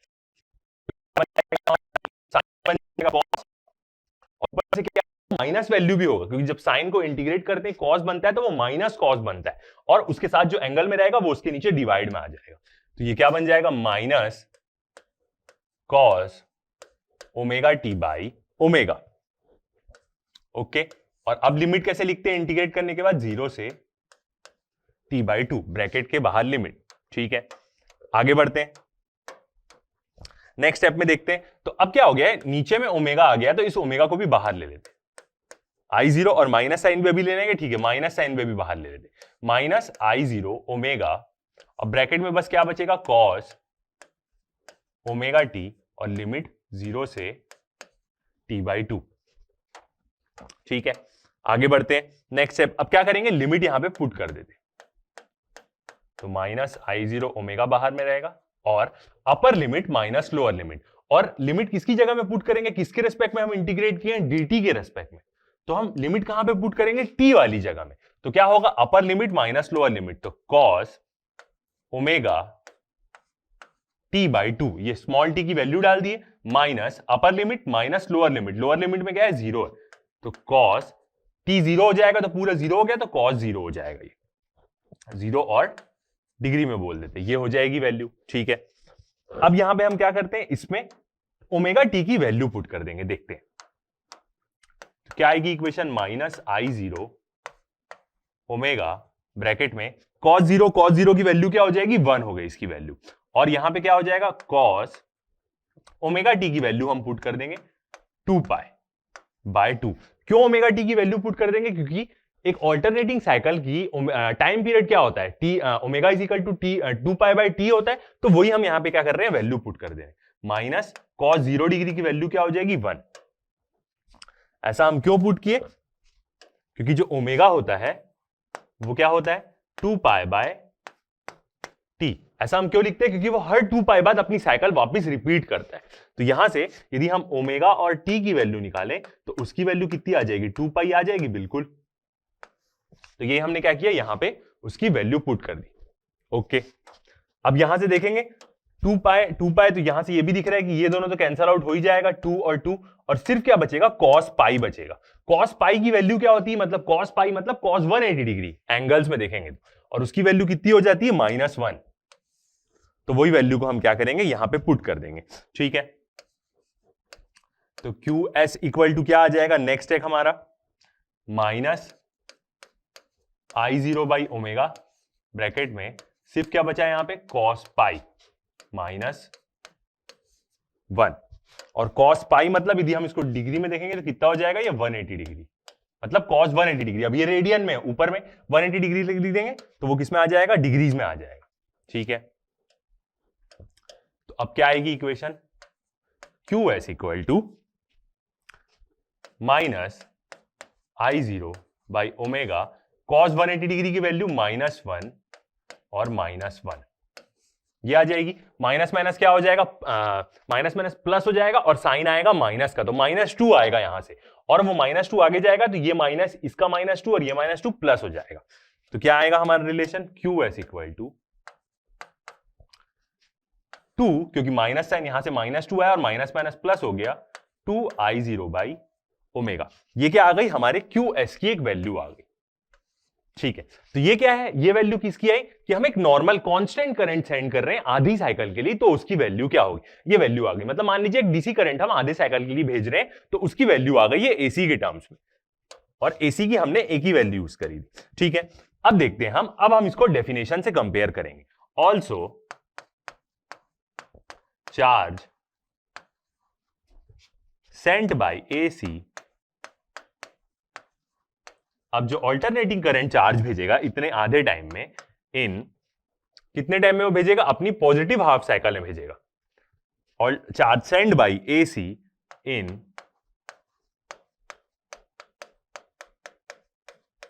पॉजिटिव हाफ साइकिल,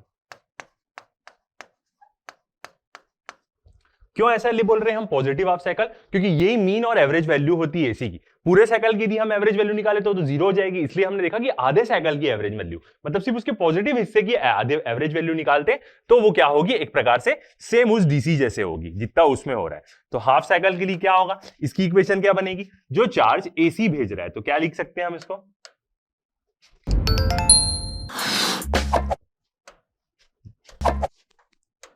क्यू, ये तो स्टडी करंट का है, मतलब स्टडी करंट का चार्ज आ गया, तो यहां पे क्या होगा, क्यू एसी, जो एसी चार्ज भेज रहा है आधे साइकिल के लिए, क्यू एसी इक्वल टू क्या बनेगी हमारी इक्वेशन, आई एम, यही जो वैल्यू होगी जो वो आधे साइकिल में जो चार्ज भेजेगा उस वैल्यू क्या होगी, आई एम ही होगी, मतलब उसकी मीन वैल्यू। तो वही चीज हम मीन वैल्यू को यहां से इक्वेट करके निकाल लेंगे।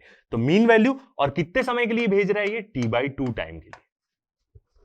एक प्रकार से हम क्या कर रहे हैं, जो उसका डेफिनेशन है उसी से कंपेयर कर रहे हैं। ये चार्ज तो एक स्टडी करंट भेजा अपने आधे टाइम में, ये ऑल्टरनेटिंग करंट भेज रहा है। तो ऑल्टरनेटिंग करंट जो अपने आधे टाइम में चार्ज भेजेगा, जो भी अपने एवरेज वैल्यू भेजेगा, वही क्या है, आई एम।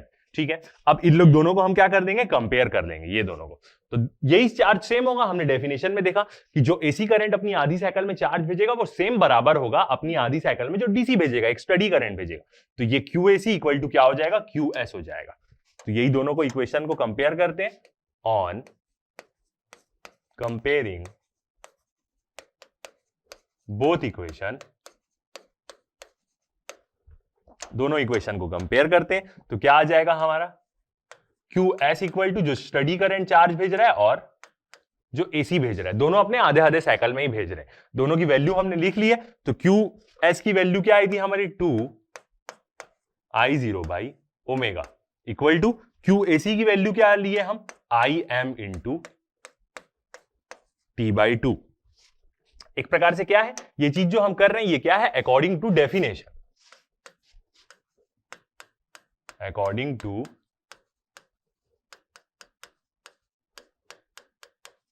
जो हमने डेफिनेशन दिया है उसी के अकॉर्डिंग हम क्या कर रहे हैं, दोनों को इक्वेट कर रहे हैं। ठीक है, तो अब यहां से देखें तो क्या होगा, कौन कौन सी चीज कैंसल आउट हो जा रही, देखते हैं। t/2 की वैल्यू है तो सीधा क्या आ जाएगा, यहां से आई एम की वैल्यू निकालते हैं। तो आई एम की वैल्यू क्या आ जाएगी, मतलब यही मीन वैल्यू और एवरेज वैल्यू ऑफ एसी की, 2 इधर मल्टीप्लाई हो जाएगा तो 4I0/2 ऊपर जाके मल्टीप्लाई हो गया 4I0 और नीचे क्या आ जाएगा, ओमेगा और टी, बिल्कुल ओमेगा और टी नीचे आ गया। अब क्या करेंगे, फिर ओमेगा टी की वैल्यू पुट कर देंगे, जो क्या आई है हमारी 2π आई है, यही वाली वैल्यू 2 वहां पे पुट कर देंगे, क्या आ जाएगा 4I0/2π। अब यहां से कैंसल आउट हो जाएगा, 2 1 जा 2 2 जा 4। तो एवरेज वैल्यू या मीन वैल्यू क्या आ जाएगी, आई एम इक्वल टू आ जाएगी 2I0/π, ये आ जाएगी क्या हमारी एवरेज वैल्यू। अब यदि हम इसको किस में देखेंगे, 2I0/π को यदि हम पॉइंट्स में लिखे तो इसको हम क्या कर सकते हैं, चेंज कर सकते हैं। कैसे, 2 और पाई को डिवाइड कर देंगे तो हमारा वैल्यू कितना आएगा, 0.637I0। तो ये आई हमारी उसके एवरेज वैल्यू, एवरेज और मीन वैल्यू ऑल्टरनेटिंग करंट की। तो वो क्या होगी, 63.7% होगी उसकी मैक्सिमम वैल्यू की, जो भी एसी की एवरेज वैल्यू होगी। तो हम क्या लिख सकते हैं, जो आई एम होगा मतलब मीन वैल्यू या एवरेज वैल्यू, वो क्या होगी 0.637 उसकी मैक्सिमम वैल्यू का होगी। तो अब यदि हमें देखना है कि कितना हमें इस एसी करंट की एवरेज वैल्यू क्या है, तो बस हमें क्या पता होनी चाहिए, उसकी मैक्सिमम वैल्यू कितनी है उस ऑल्टरनेटिंग करंट की, और उसको हम क्या करेंगे 0.637 से क्या कर देंगे, मल्टीप्लाई कर देंगे, तो हमें उस ऑल्टरनेटिंग करंट की एवरेज वैल्यू मिल जाएगी। इसका मतलब क्या हुआ कि कोई डीसी करंट सेम उतनी वैल्यू हम भेजेंगे तो सेम इफेक्ट मिलेगा, यदि डीसी करंट हम इसी वैल्यू को भेजेंगे तो हमें सेम इफेक्ट मिलेगा लगभग। तो यहां से हम क्या बोल सकते हैं, ये आ गया हमारा expression, I M equal to 0.637I0, और ये वाला भी क्या रहता है, इंपॉर्टेंट रहता है। तो आपको क्वेश्चन में पूछेगा, वैल्यू दे देगा और बोलेगा कि आप ऑल्टरनेटिंग करंट की एवरेज वैल्यू निकालिए, बस आपको क्या पता होना चाहिए, उसकी मैक्सिमम वैल्यू क्या है, तो आप निकाल सकते हैं। ठीक है, तो स्टेटमेंट के फॉर्म में देखते हैं, तो मीन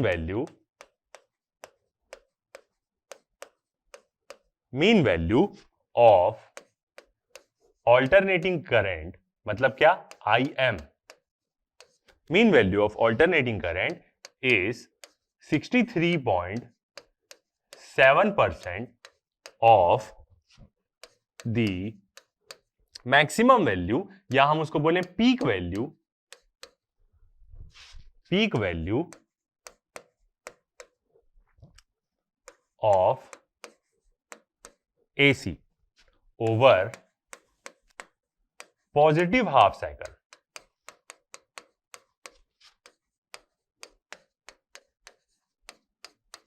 तो जो मीन और एवरेज वैल्यू निकालते हैं हम एसी की, वो किसके लिए निकालते हैं, आधे साइकिल के लिए निकालते हैं। अब सेम वैल्यू यदि हमें यही उसके नेगेटिव वाले हिस्से के लिए चाहिए, मतलब अभी तो हमने पॉजिटिव हाफ वाला हिस्सा को कंसीडर किया, नेगेटिव हाफ वाला हिस्सा कंसीडर करेंगे तो सेम यही वैल्यू आएगी, बस वो वैल्यू किस में आएगी, नेगेटिव में आएगी। तो for negative half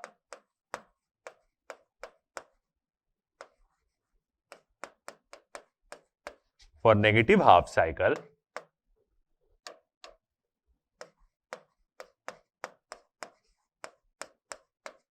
for negative half cycle the mean value is, negative half के लिए यदि हम मीन वैल्यू देखें किसकी, एसी की ही हम देख रहे हैं, तो वो कितनी हो जाएगी, -2I0 बाई पाई। सेम वही वैल्यू, बस वो क्या हो जाएगी, नेगेटिव हो जाएगी। अब सेम हम जैसे हम ऑल्टरनेटिंग करंट की हम क्या कर रहे हैं, एक मीन और एवरेज वैल्यू ले रहे हैं, वैसे ही हम क्या कर सकते हैं, ऑल्टरनेटिंग ईएमएफ की भी एवरेज और मीन वैल्यू ले सकते हैं। सेम यही प्रोसीजर अपनाएंगे पूरा, उसमें भी उसकी भी इक्वेशन क्या होती है, ऐसी ही होती है, तो उसकी भी मीन और एवरेज वैल्यू क्या आएगी, ऐसे ही आएगी, ऑल्टरनेटिंग ईएमएफ की भी, मतलब ऑल्टरनेटिंग वोल्टेज की भी। तो mean value of alternating EMF, mean value of alternating EMF, या हम उसका वोल्टेज बोलें तो उसको हम कैसे डिनोट करेंगे, EM या EAV, और वो भी क्या होगा, 2 बाई पाई, उसकी क्या होगा, पीक वैल्यू क्या होगा, 2 बाई पाई, और ये भी क्या होगा, सेम 0.637 E0। एक तो डिराइव कर दिया, अगला डेरिवेशन भी सेम ऐसे ही होगा, तो ऐसे ही हम क्या कर सकते हैं, इसकी वैल्यू निकाल सकते हैं। और ये क्या है, इंपॉर्टेंट है, क्योंकि ये न्यूमेरिकल्स में पूछता है कि एवरेज वैल्यू निकालो उसके ऑल्टरनेटिंग करंट की और उसके ऑल्टरनेटिंग ईएमएफ की। अब यदि हम एक और की पॉइंट देखें तो फॉर कंप्लीट साइकिल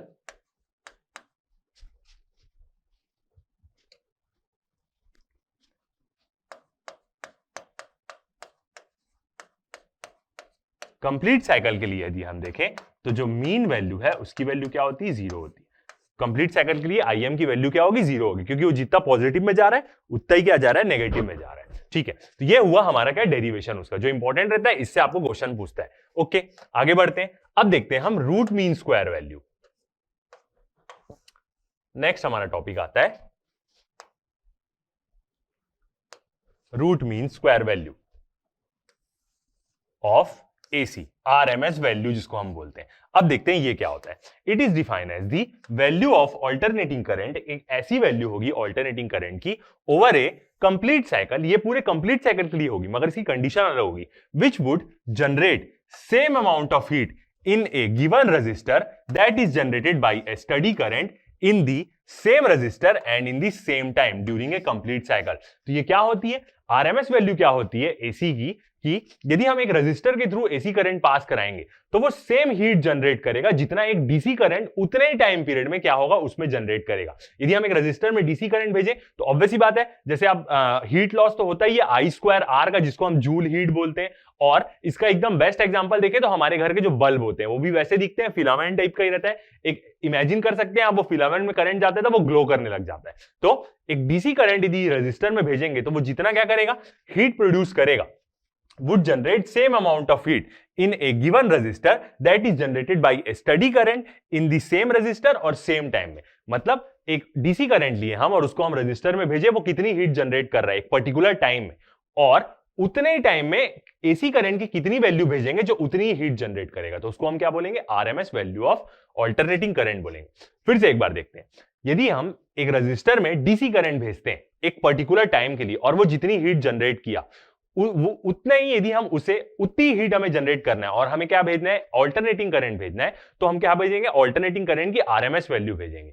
क्योंकि आरएमएस वैल्यू क्या होती है, एक उतनी वैल्यू होती है डीसी करंट की जितने उतने टाइम में वो उतनी हीट प्रोड्यूस करेगा। समझ में आया आपको क्या होती है RMS value? It is defined as the value of alternating current over a complete cycle, पूरे साइकिल के लिए रहेगी, उसकी एक साइकिल के लिए हम लेंगे, which would generate same amount of heat, जो क्या करेगी, same amount of heat generate करेगी डीसी करंट जितना, उसी रजिस्टर में, उसी टाइम में, सेम टाइम में, ड्यूरिंग ए कंप्लीट साइकिल। और डीसी भी अपनी सेम साइकिल में क्या करेगा, उतनी हीट जनरेट करेगा। इसी को हम क्या बोलते हैं, it is also called virtual value और इफेक्टिव वैल्यू ऑफ एसी। इसको हम क्या बोलते हैं, वर्चुअल वैल्यू और effective value of AC, and represented by IRMS, IEF और आईवी। आईआरएमएस सबस्क्रिप्ट में, आई इफेक्टिव के लिए आईईएफ और आईवी। जैसे हमारे घर में जो 220 वोल्टेज जो आता है, जो हमारे घर में सप्लाई आती है, बोलते हैं कितना आ रहा है, 220 वोल्टेज आ रहा है, तो वो जो वोल्टेज रहता है वो क्या रहता है, आरएमएस वैल्यू रहती है, ऑल्टरनेटिंग उसकी ईएमएफ, जो उसकी ऑल्टरनेटिंग ईएमएफ है उसकी आरएमएस वैल्यू रहती है वो। तो यही क्या रहती है, यही मेन तरीके से हम क्या करते हैं, उसको पूरा मेजर करते हैं, जितना भी हमारे घर में आता है। 220 वोल्ट जो हमारे घर में आ रहा है, एक हम क्वेश्चन भी बनाएंगे उससे रिलेटेड, तो वो क्या है, ऑल्टरनेटिंग करंट की आरएमएस वैल्यू है, जो सेम हीट जनरेट करेगा जितना, उतना ही हम क्या देंगे, डीसी वोल्ट, 220 वोल्ट का डीसी देंगे तो भी वो सेम हीट ही जनरेट करेगा। ठीक है, अब इसको डिराइव कैसे करते हैं देखते हैं। इसके लिए भी हम क्या करेंगे, इंटीग्रेशन करेंगे।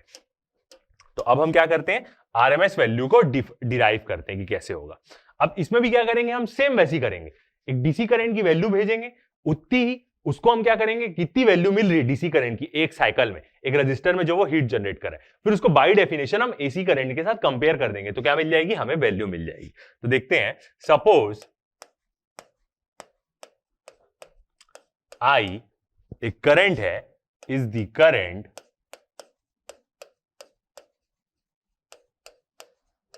suppose I is the current which flows in the resistor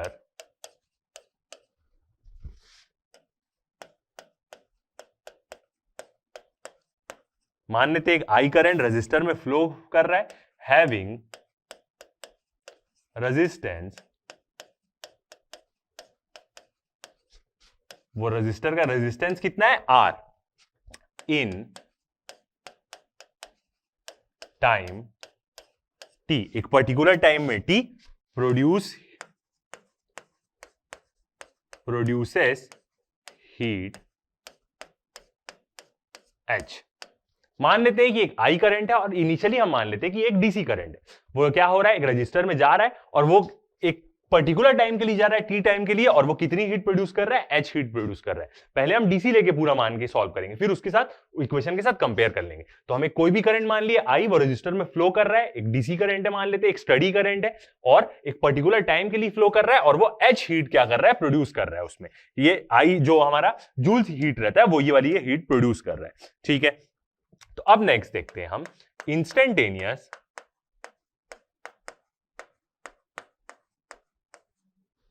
value of, instantaneous value देखें ऑल्टरनेटिंग करंट की किसी भी एक पल की, तो वो क्या हो जाती है, I is equal to I0 sine omega T. ठीक है, अब देखते हैं, if DH is small amount, if DH is small amount of heat produced, is the small amount of heat produced in time, छोटे टाइम के लिए dt in register R, एक small time के लिए वो क्या कर रहा है, हीट प्रोड्यूस कर रहा है रजिस्टर में, और वो क्या है R। तो यहां से हम अपनी इक्वेशन क्या लिख सकते हैं, DH equal to I square R, और कितने टाइम के लिए कर रहा है, छोटे टाइम के लिए कर रहा है तो dt। ओरिजिनल इक्वेशन देखें तो क्या होती है, h is equal to I square R T. Okay, तो यही करंट है, और यही करंट क्या कर रहा है, एक ऐसी वैल्यू, ऐसी करंट की हमने क्या ले ली, एक इंस्टेंटेनियस वैल्यू ले ली। वही करंट, वही जो वैल्यू है, वो छोटे से टाइम के लिए थोड़ी सी हीट क्या कर रहा है, प्रोड्यूस कर रहा है। वो थोड़ी सी हीट वो कितनी प्रोड्यूस कर रहा है, D H equal to I square R D T. अब पूरे साइकिल के लिए हमें क्या देखना है कि वो कितनी हीट प्रोड्यूस करेगा, तो हम इसको क्या करेंगे, इंटीग्रेट कर देंगे 0 से लेके t तक। एक पूरे साइकिल के साथ हम कंपेयर कर रहे हैं कि ऑल्टरनेटिंग करंट एक साइकिल में कितनी हीट प्रोड्यूस करेगा, जितनी वो डीसी करे, तो दोनों की वैल्यू सेम आ जाएगी, तो वही क्या बताएगा, आरएमएस वैल्यू बताएगा। तो ये एक छोटे टाइम के लिए वो हीट प्रोड्यूस किया dt टाइम के लिए, तो पूरे टाइम के लिए हमें करना पड़ेगा, तो क्या करेंगे, इंटीग्रेट कर देंगे इसको। तो क्या बोल सकते हैं, in complete cycle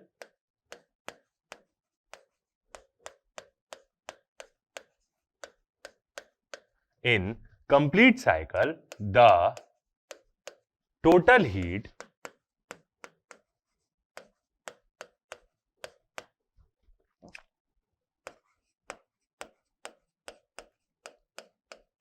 produced is H। पूरे साइकिल के लिए जो टोटल हीट प्रोड्यूस होगी उसको हम क्या बोल देंगे, H। तो कैसे, प्रीवियस वाली इक्वेशन को हम क्या करेंगे, इंटीग्रेट कर देंगे इसी इक्वेशन को t टाइम तक के लिए। तो क्या हो जाएगा, integration dH equal to integration 0 से t, और यहां पे क्या आ जाएगा, आई square are dt।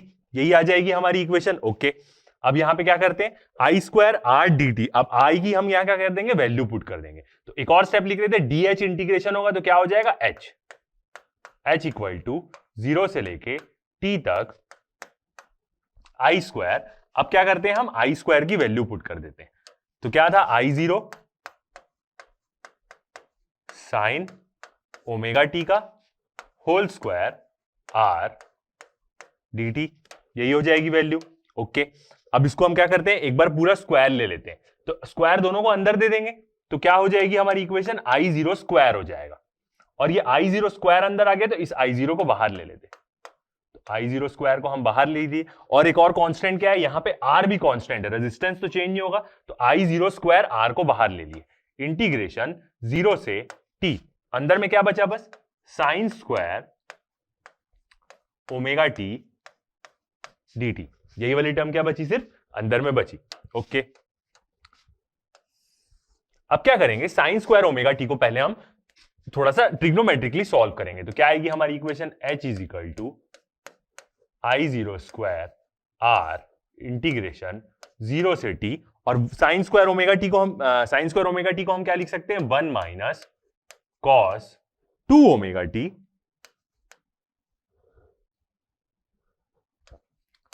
2 omega T by 2।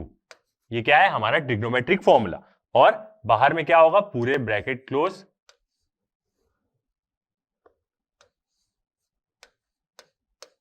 dt। ठीक है, अब ये 2 भी कांस्टेंट है, तो 2 को भी हम क्या ले लेते हैं, बाहर ले लेते हैं। तो क्या इक्वेशन बन जाएगी हमारी, h is equal to I zero square R by 2 0 से t। अभी भी हम क्या किए, इंटीग्रेट नहीं किए, ब्रैकेट में 1 minus cos 2 omega T dt। ये बन गई इक्वेशन। ठीक है, अब क्या करते हैं, ये -1 है, ये है, तो इंटीग्रेशन दोनों को दे देते हैं, 1 को भी और इसको भी। तो फिर हमारी इक्वेशन क्या बनेगी, h is equal to I zero square R by 2, ये तो बाहर है ही, और इंटीग्रेशन क्या देंगे, अब हम दोनों को दे देंगे। तो कैसे लिख सकते हैं, हम इसको पूरा एक बड़ा बॉक्स ब्रैकेट लेते हैं, इंटीग्रेशन 0 से t 1 dt, बीच में माइनस साइन, इंटीग्रेशन 0 से t cos 2 omega T dt, ये हो जाएगा। तो यहां से इसको इंटीग्रेट करेंगे तो dt के बदले क्या आ जाएगा, सिर्फ t आ जाएगा इंटीग्रेशन, और लिमिट पुट करेंगे तो वो क्या हो जाएगा, कैपिटल T हो जाएगा बस। तो यहां फर्स्ट वाले का इंटीग्रेशन तो हमने कर लेंगे, h इज इक्वल टू क्या आ जाएगा, I zero square R by 2 bracket के अंदर इसको पूरा इंटीग्रेट कर दिए तो टी हो गया, क्योंकि टी आएगा बस यहाँ पे स्मॉल टी, लिमिट पुट करेंगे तो अपर लिमिट क्या है टी और लोअर लिमिट क्या है 0 है, तो सिर्फ क्या आ जाएगा टी आ जाएगा minus.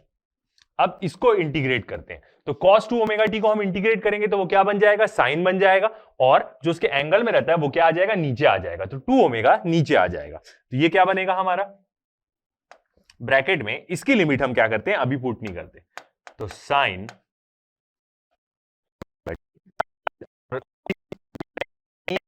By 2 omega bracket close, और इसकी अभी हम क्या किए, लिमिट पुट नहीं किए, 0 से लेके T.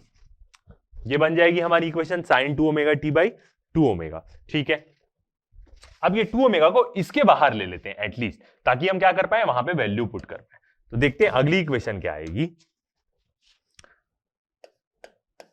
h is equal to I0 square r by 2 bracket में t तो है ही माइनस में, और इधर की वैल्यू क्या होने वाली है, पूरी 0 ही होने वाली है। 2 ओमेगा कैसे होगी वो देखना है, ब्रैकेट में साइन, अब इसमें लिमिट पुट कर देते, अपर लिमिट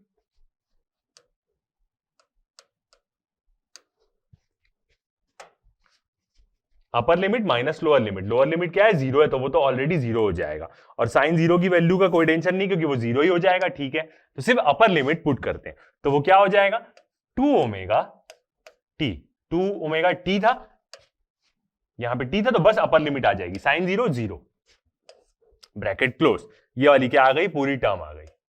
ओके, अब यहां पे हम क्या करेंगे, ओमेगा और टी की वैल्यू हम पुट कर सकते हैं, कितना, 2 पाई, तो h इज इक्वल टू क्या हो जाएगा, I0 स्क्वायर r ब्रैकेट में t माइनस 1/2 ओमेगा, और ये कितना आ जाएगा, साइन ओमेगा टी की वैल्यू पुट करें तो क्या हो जाएगा, वो 2 इंटू इसी के अंदर ही रहेगा वो 2 पाई, क्योंकि ओमेगा टी की वैल्यू क्या होती है, 2 पाई होती है, ब्रैकेट क्लोज।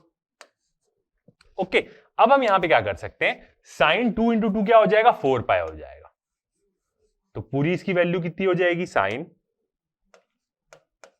4 पाई, और साइन 4 पाई की वैल्यू देखें तो साइन पाई की वैल्यू क्या होती है, 180 डिग्री की वैल्यू क्या होती है, 0 होती है, तो 4 बार भी उसको कर दे तो भी क्या हो जाएगी, 0 ही हो जाएगी, तो इसकी पूरी वैल्यू क्या हो जाएगी, 0 हो जाएगी 4 पाई की, तो मतलब ये 2 पाई भी 2 ओमेगा भी उसके साथ क्या हो जाएगा, निपट जाएगा, तो सिर्फ यहां पे क्या बचेगा, टी बस बचेगा, तो h क्या आया हमारा, I0 square r t by 2, ये आ गई एक प्रकार से डायरेक्ट करंट की वैल्यू, जब उसको हम 0 से t टाइम तक के लिए भेज रहे हैं, ये हुई उसकी वैल्यू। अब इसको हम क्या करेंगे, एसी की वैल्यू से कंपेयर करेंगे, एक प्रकार से मान लेते हैं ये हो गई हमारी equation 1।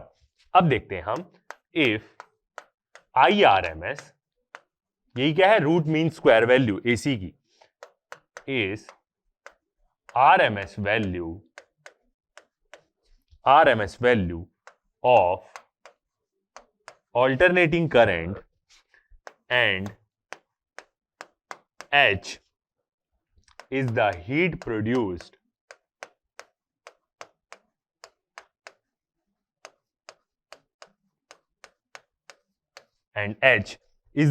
produced by RMS current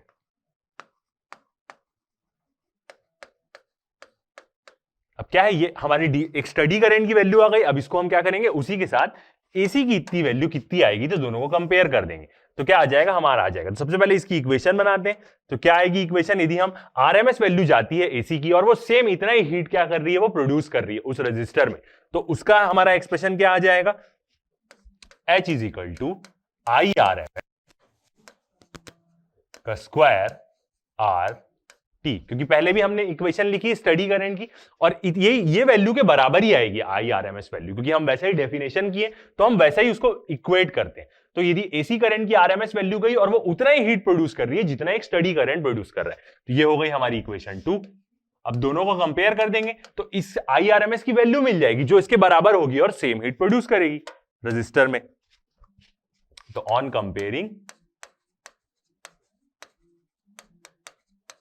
1 and 2, equation 1 and 2, क्या मिलेगी हमें इक्वेशन, इससे के साथ इसको हम कंपेयर कर देंगे क्योंकि दोनों की तरफ में क्या है, एच कॉमन है, तो क्या हो जाएगा आई आर एम एस का square R T equal to, यहां पे क्या इक्वेशन आई है, आई जीरो का square R T by two. अब देखते हैं क्या क्या कैंसल आउट हो जा रहा है, तो आर टी और आर टी क्या हो जा रहे हैं, कैंसल आउट हो जा रहे हैं। तो इक्वेशन क्या बनेगी हमारी, आई आर एम एस का square equal to I zero का स्क्वायर बाई टू। अब ये टू को क्या करते हैं, हमें क्या निकालनी है, I R M S value ही निकालनी है, तो इधर रूट दे देते, तो I R M S equal to क्या हो जाएगा, अंडर रूट आई जीरो का स्क्वायर बाई टू। अब ये आई जीरो तो स्क्वायर में है, तो ये बच जाएगा, नीचे क्या आ जाएगा, रूट टू आ जाएगा, तो क्या वैल्यू आई, I zero by root to.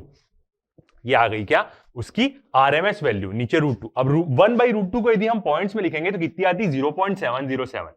तो यहां से क्या आ जाएगी हमारी I RMS value, I RMS equal to 0.707 I zero. तो ये आ गई हमारी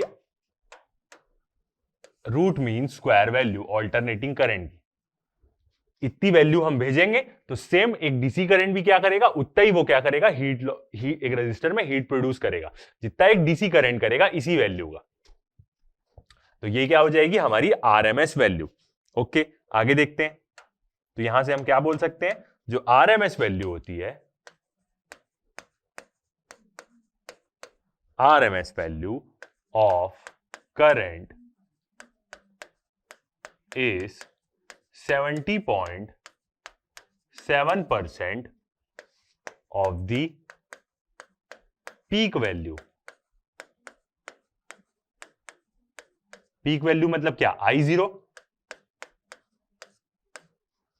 ओके, अब इसी प्रकार से हम क्या बोल सकते हैं, ऑल्टरनेटिंग ईएमएफ के बारे में भी वैल्यू निकाल सकते हैं। तो root mean square value of alternating EMF मतलब ऑल्टरनेटिंग करंट के वोल्टेज की, उसकी भी इक्वेशन हम कैसे लिख सकते हैं, सेम ऐसी जैसा हमने प्रोसीजर किया। तो E R M S equal to क्या होगा, E zero by root two, मतलब 0.707 उसकी पीक वैल्यू का। तो आप समझ सकते हैं कि हमारे घर में क्या आ रही है, 220 वोल्ट की आरएमएस वैल्यू आ रही है। तो ये आरएमएस वैल्यू दिया है, इससे आप क्या कर दीजिए, रूट टू को मल्टीप्लाई कर दीजिए या 0.707 को आप डिवाइड कर दीजिए। तो क्या मिल जाएगी हमारे घर में जो ऑल्टरनेटिंग वोल्टेज की वैल्यू आती है उसकी पीक वैल्यू मिल जाएगी, कि वो अपनी साइकिल में पीक वैल्यू कहां पे आता है। तो ऐसे हमें क्या पता चल जाएगा, पीक वैल्यू पता चल जाएगी जो हमारे घर में ऑल्टरनेटिंग वोल्टेज आता है। ठीक है, अब यदि हम इन दोनों को कर्व में देखें तो ये हो जाएगी हमारे ऑल्टरनेटिंग करंट की एक साइकिल। यहां पे क्या चल रहा है, आगे टाइम चल रहा है। ये जो एक साइकिल है इसका टाइम पीरियड क्या होगा हमारा, टी होगा। इसका टाइम पीरियड कितना है, टी। अब यदि हम यहां पे वैल्यू की बात करें तो जो सबसे ऊपर वाली वैल्यू है ये कौन सी होगी, उसकी पीक वैल्यू आई जीरो। ठीक है, अब देखें हम इसकी बड़ी कौन सी है, हमारी ऊपर आ रही है I R M S value. तो ये थोड़ा सा ऊपर में आएगी, यहां पे आई आर एम एस जो कितनी होगी, 68.7% मेन वैल्यू का। और यदि हम इसकी वो देखें मीन वैल्यू, तो वो थोड़ा सा और उसके ऊपर आएगी, मिड के और ऊपर, वो कितनी होगी, आई एवी, एवरेज वैल्यू या मीन वैल्यू। तो ऐसे क्या होगी, तीनों उसकी वैल्यू ऑल्टरनेटिंग करंट। ठीक है, आगे बढ़ते हैं। अब एक नोट पॉइंट देखते हैं, एसी एमीटर और वोल्ट मीटर के बारे में। तो AC ammeter and voltmeter always measures the virtual value of alternating current और ऑल्टरनेटिंग ईएमएफ। यदि एसी का जो वोल्ट मीटर होता है और एमीटर होता है वो हमेशा आरएमएस वैल्यू ही मेजर करते हैं। एमीटर हुआ तो वो आरएमएस करंट मेजर करेगा, वोल्ट मीटर हुआ तो वो आरएमएस वोल्ट मेजर करेगा, किसका, ऑल्टरनेटिंग करंट का। They are also called hot wire instruments. उनको हम क्या बोलते हैं? हॉट वायर इंस्ट्रूमेंट्स ही बोलते हैं, क्योंकि जो भी हमने डेरिवेशन किया उसी का वो प्रिंसिपल यूज करते हैं। Because deflection in the needle depends upon the heat produced in the coil. जो भी नीडल में वो डिफ्लेक्ट करके रीडिंग देंगे वो किसके प्रोपोर्शनल होगा? जितनी हीट प्रोड्यूस हो रही है। कैसे? जो भी IRMS वैल्यू होगी उतनी ही वो क्या करेगा? हीट प्रोड्यूस करेगा, और उतना ही क्या करेगा? वो डिफ्लेक्ट करेगा नीडल को। डायरेक्टली प्रोपोर्शनल क्यों हुआ? क्योंकि बस RT है तो बीच की टर्म, और R उसका जो कॉइल का रेजिस्टेंस होगा वो कांस्टेंट है, और टाइम पीरियड भी हमें पता है, एक टाइम पीरियड भी कांस्टेंट होगा एक ही साइकिल का जो हमारे आ रही है। जैसे हमारे यहाँ 50 हर्ट्ज फ्रीक्वेंसी आ रही है, तो फ्रीक्वेंसी को उल्टा करके हम टाइम पीरियड निकाल सकते हैं, तो वो भी पता होगा। तो ये दोनों कांस्टेंट है, ये दोनों तो चेंज नहीं होगा ऑल्टरनेटिंग करेगा, तो जितना RMS वैल्यू होगी उतना ही क्या होगा? सेम होगा। If we connect ordinary DC ammeter, यदि हम कोई ऑल्टरनेटिंग करंट की सप्लाई में, एसी सप्लाई में कोई भी डीसी एमीटर और वोल्ट मीटर को फिट कर देंगे to an AC circuit, they read zero average value. वो क्या करेंगे? जीरो एवरेज वैल्यू रीड करेंगे। क्यों जीरो एवरेज वैल्यू रीड करेंगे? क्योंकि वो पूरे साइकिल के लिए करते हैं, और हम जानते हैं पूरे साइकिल के लिए एवरेज और मीन वैल्यू क्या होती है? जीरो होती है। तो इसलिए डीसी चीजों को एसी सर्किट में हम फिट करेंगे तो वो जीरो वैल्यू देता है। Because average value of the alternating current slash voltage over a full cycle is zero. Alternating current की तो हमने देखा कि एवरेज वैल्यू तो जीरो होगी, ऑल्टरनेटिंग वोल्टेज की भी तो एवरेज वैल्यू जीरो होगी, क्योंकि वो भी तो पॉजिटिव और नेगेटिव में बराबर वेरी कर रहा है, तो उसकी भी वैल्यू क्या होगी? जीरो होगी। ठीक है, अब यही जो कंसेप्ट हमने पढ़े इसी से क्या करते हैं? न्यूमेरिकल बनाते हैं जो एकदम इजी रहेंगे। The instantaneous value of current from AC source is given by I is equal to 5 sin 314t। ये क्या दिया है? एक पर instantaneous value of alternating current की इक्वेशन दिया है कि इस इक्वेशन में आप वैल्यू पुट करो तो आप किसी भी पल वैल्यू जान सकते हो एसी करंट की। What is the RMS value of the current? इस करंट की RMS वैल्यू क्या होगी? पूछो, बताओ बोल रहे हैं। तो यहां से हम ऑलरेडी देख सकते हैं कि ये उसकी क्या है? 5 क्या दिया है वहां पे? I0 की वैल्यू है, इसका मतलब उसकी पीक वैल्यू दिया है, और हमें पता है पीक वैल्यू को √2 से डिवाइड करें तो RMS वैल्यू मिल जाती है। सेम ऐसे हम क्या कर सकते हैं? इसको निकाल सकते हैं। ठीक है, सॉल्व करते हैं इस क्वेश्चन को।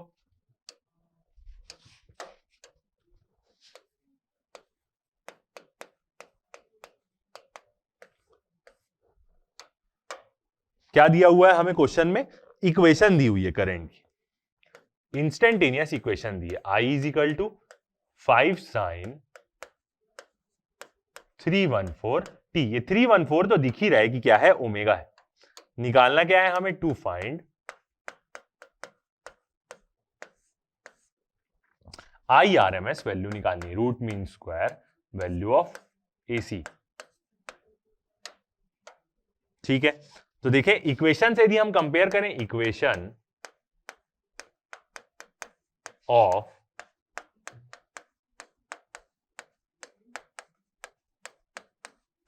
इंस्टेंटेनियस करंट, इक्वेशन क्या होती है इंस्टेंटेनियस करंट की? I is equal to I0 sine omega t. अब ये दोनों इक्वेशन को हम कंपेयर करेंगे,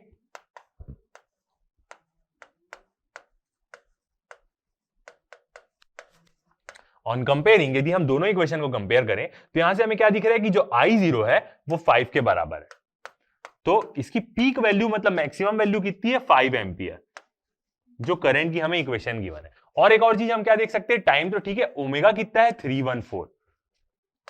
ओमेगा की वैल्यू कितनी है? 314। ठीक है, हमें निकालना क्या है? पीक वैल्यू निकालनी है, तो RMS वैल्यू निकालनी है, सॉरी। तो RMS वैल्यू क्या होगा? पीक वैल्यू डिवाइड बाय √2, और पीक वैल्यू कितनी है हमें कंपेयर करके मिल गया? 5/√2। तो यहां से हम सॉल्व करेंगे तो कितना आ जाएगी इसकी वैल्यू? या इसको हम ऐसा भी लिख सकते हैं कि 5 × 0.707। तो यहां से IRMS की वैल्यू कितनी आ जाएगी? 3.54 ampere, root mean square value. मतलब इतने वैल्यू का हमें डीसी करंट भेजना पड़ेगा, तो जब हम इस करंट को भेजेंगे किसी रजिस्टर में तो जो वो हीट लॉस करेगा, हमें इतने करंट का डीसी करंट भेजना पड़ेगा सेम हीट लॉस करवाने के लिए। अब आपको समझ में आ रहा है? ठीक है, आगे बढ़ते हैं। अब देखते हैं नेक्स्ट क्वेश्चन। अब ये क्या है? सेम हमारे घर में जो सप्लाई आती है उसी से रिलेटेड क्वेश्चन है। Calculate the instantaneous voltage for AC supply of 220 volts and 50 hertz. Instantaneous voltage बोला है, तो यहां पे क्या करना पड़ेगा, हमें इंस्टेंटेनियस वोल्टेज की इक्वेशन निकालनी पड़ेगी। यही हमारे घर में 220 वोल्ट और 50 हर्ट्ज की क्या आती है, एसी सप्लाई आती है। तो जो हमारे घर में सप्लाई आती है उसी से रिलेटेड क्या है, ये क्वेश्चन है। हमें इंस्टेंटेनियस वोल्टेज की इक्वेशन बनानी है यहाँ पे, बट हमें दिखेगा पूरा सारी चीजों की वैल्यू, मतलब इक्वेशन फॉर्म में इसको आंसर देना है, क्योंकि इंस्टेंटेनियस वोल्टेज की क्या होती है, इक्वेशन होती है। ठीक है, तो गिवन वैल्यूज लिखते हैं पहले।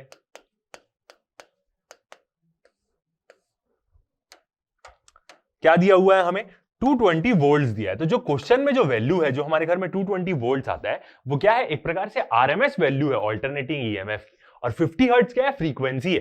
फ्रीक्वेंसी का मतलब ये होता है कि जो वो ऐसे ऐसे साइकिल बना रहा है वो एक सेकंड में कितना बनाएगा। तो जो हमारे घर में करंट आता है वो एक सेकंड में 50 बार ऐसे साइकिल बना लेगा, एक सेकंड में।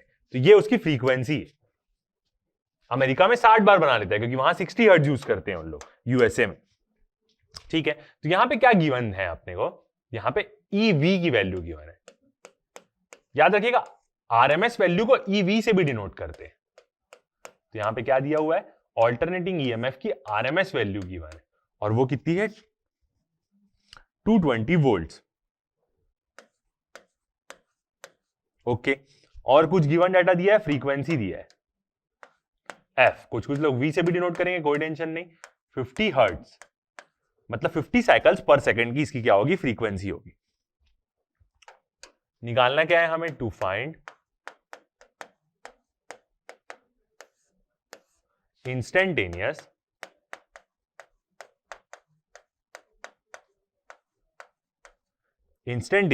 Voltage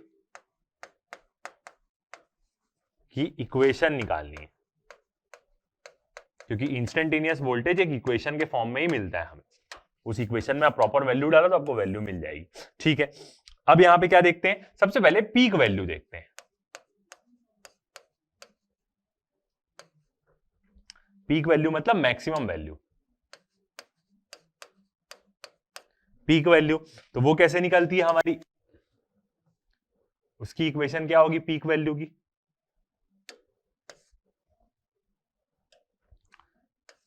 E R M S equal to E0/√2। हमें क्या दिया हुआ है, ई आर एम एस की वैल्यू दी है, √2 ई आर एम एस की वैल्यू दी है। तो यहां से क्या मिल जाएगा, हमें पीक वैल्यू मिल जाएगी। तो E0 कितना होगा, E0 equal to root mean square value into √2। तो यहां पे वैल्यू देखें तो कितनी दी हुई है हमें, ये √2 को हम क्या लिखते हैं, पॉइंट्स में लिख सकते हैं। तो याद रखिएगा 1.414, बिल्कुल 414, ये वैल्यू याद रखिए तो आपको बहुत सारी चीजें सॉल्व करने में आसानी जाएगी। और ERMS की वैल्यू हमें क्वेश्चन में गिवन है कितनी, 220। तो यहां से हमारी पीक वैल्यू कितनी आ जाएगी, वोल्टेज की पीक वैल्यू आ जाएगी, इसको हम मल्टीप्लाई करेंगे तो 311.08 वोल्ट आ जाएगी। तो जो हमारे घर में ऑल्टरनेटिंग करंट आता है उसकी पीक वैल्यू ये रहती है, मगर ये कुछ ही इंस्टेंट के लिए होती होगी, इसी की पॉजिटिव और इसी की नेगेटिव वैल्यू होती होगी। मगर हम क्या बोलेंगे, हमारे घर में जो करंट आ रहा है, वोल्टेज आ रहा है, वो क्या आ रहा है, 220 वोल्ट आ रहा है, क्योंकि हम आरएमएस वैल्यू बोलते हैं हमेशा। ओके, आगे देखते हैं। अब हमें इंस्टेंटेनियस वोल्टेज की इक्वेशन देखनी है। तो इंस्टेंटेनियस वोल्टेज की इक्वेशन हम क्या होती है, E is equal to same current time से E0 साइन ओमेगा टी। ठीक है, E0 की वैल्यू तो हमें मिल गई, ओमेगा कैसे मिल जाएगा, हमें पता है फ्रीक्वेंसी का फॉर्मूला, फ्रीक्वेंसी और एंगुलर फ्रीक्वेंसी के बीच में रिलेशन पता है।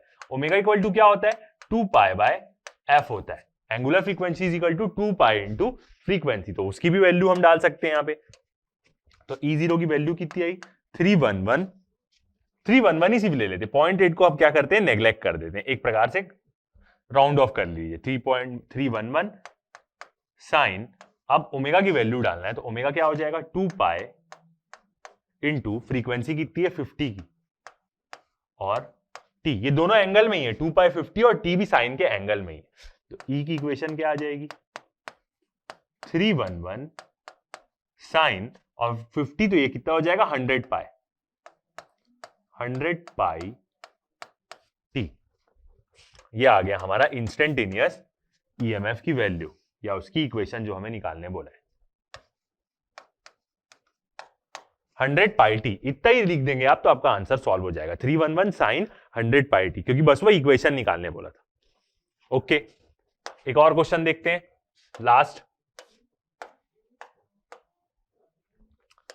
क्या बोल रहा है? In an AC circuit the RMS voltage is 100√2। एक एसी सर्किट में आरएमएस वोल्टेज कितना है? 100√2 वोल्ट्स का। Determine the peak value of the voltage, maximum value निकालनी है, and it's mean value during a positive half cycle, और उसकी mean value निकालनी है पॉजिटिव हाफ साइकिल में, मतलब वही जो हमने निकाला है 38.7 वाली जो वैल्यू आई थी, मीन वैल्यू उसकी 38.7% मैक्सिमम वैल्यू का रहता है। और ड्यूरिंग पॉजिटिव हाफ साइकिल बोला तो ये क्या दिया? एक और हमें हिंट दिया, जो चीज हिंट लेके हम डेरिवेशन किए। बट नहीं भी बोला तो भी आप मीन वैल्यू उसकी पॉजिटिव हाफ के लिए निकालेंगे, पूरे साइकिल के लिए तो 0 होती, तो वो क्यों निकालने बोलेगा? इसलिए पॉजिटिव हाफ साइकिल के लिए। ठीक है, सॉल्व करते हैं इसको।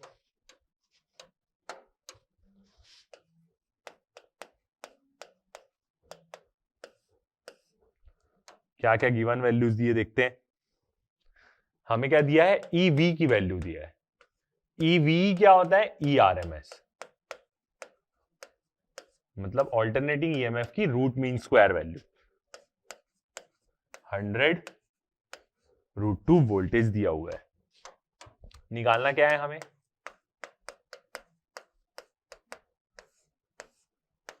फर्स्ट हमें निकालना है यहां पे E0 की वैल्यू, पीक वैल्यू निकालनी है। ओके, और मीन वैल्यू निकालनी है। तो मीन EM या किसके बराबर होती है? एवरेज वैल्यू ही इसी को बोलते हैं। ये दोनों वैल्यू क्या करनी है? निकालनी है। ठीक है, सॉल्व करते हैं। सबसे पहले हम पीक वैल्यू तो निकाल सकते हैं, क्योंकि हम जानते हैं रिलेशन क्या होता है? ERMS equal to E0/√2। E0 की वैल्यू कितनी है यहाँ पे? 100√2। अच्छा है, √2 दिया है तो √2 क्या हो जाएगा? कैंसल आउट हो जाएगा। तो पीक वैल्यू कितनी आएगी इसकी? E0, अच्छा ERMS वैल्यू दिया है, सॉरी।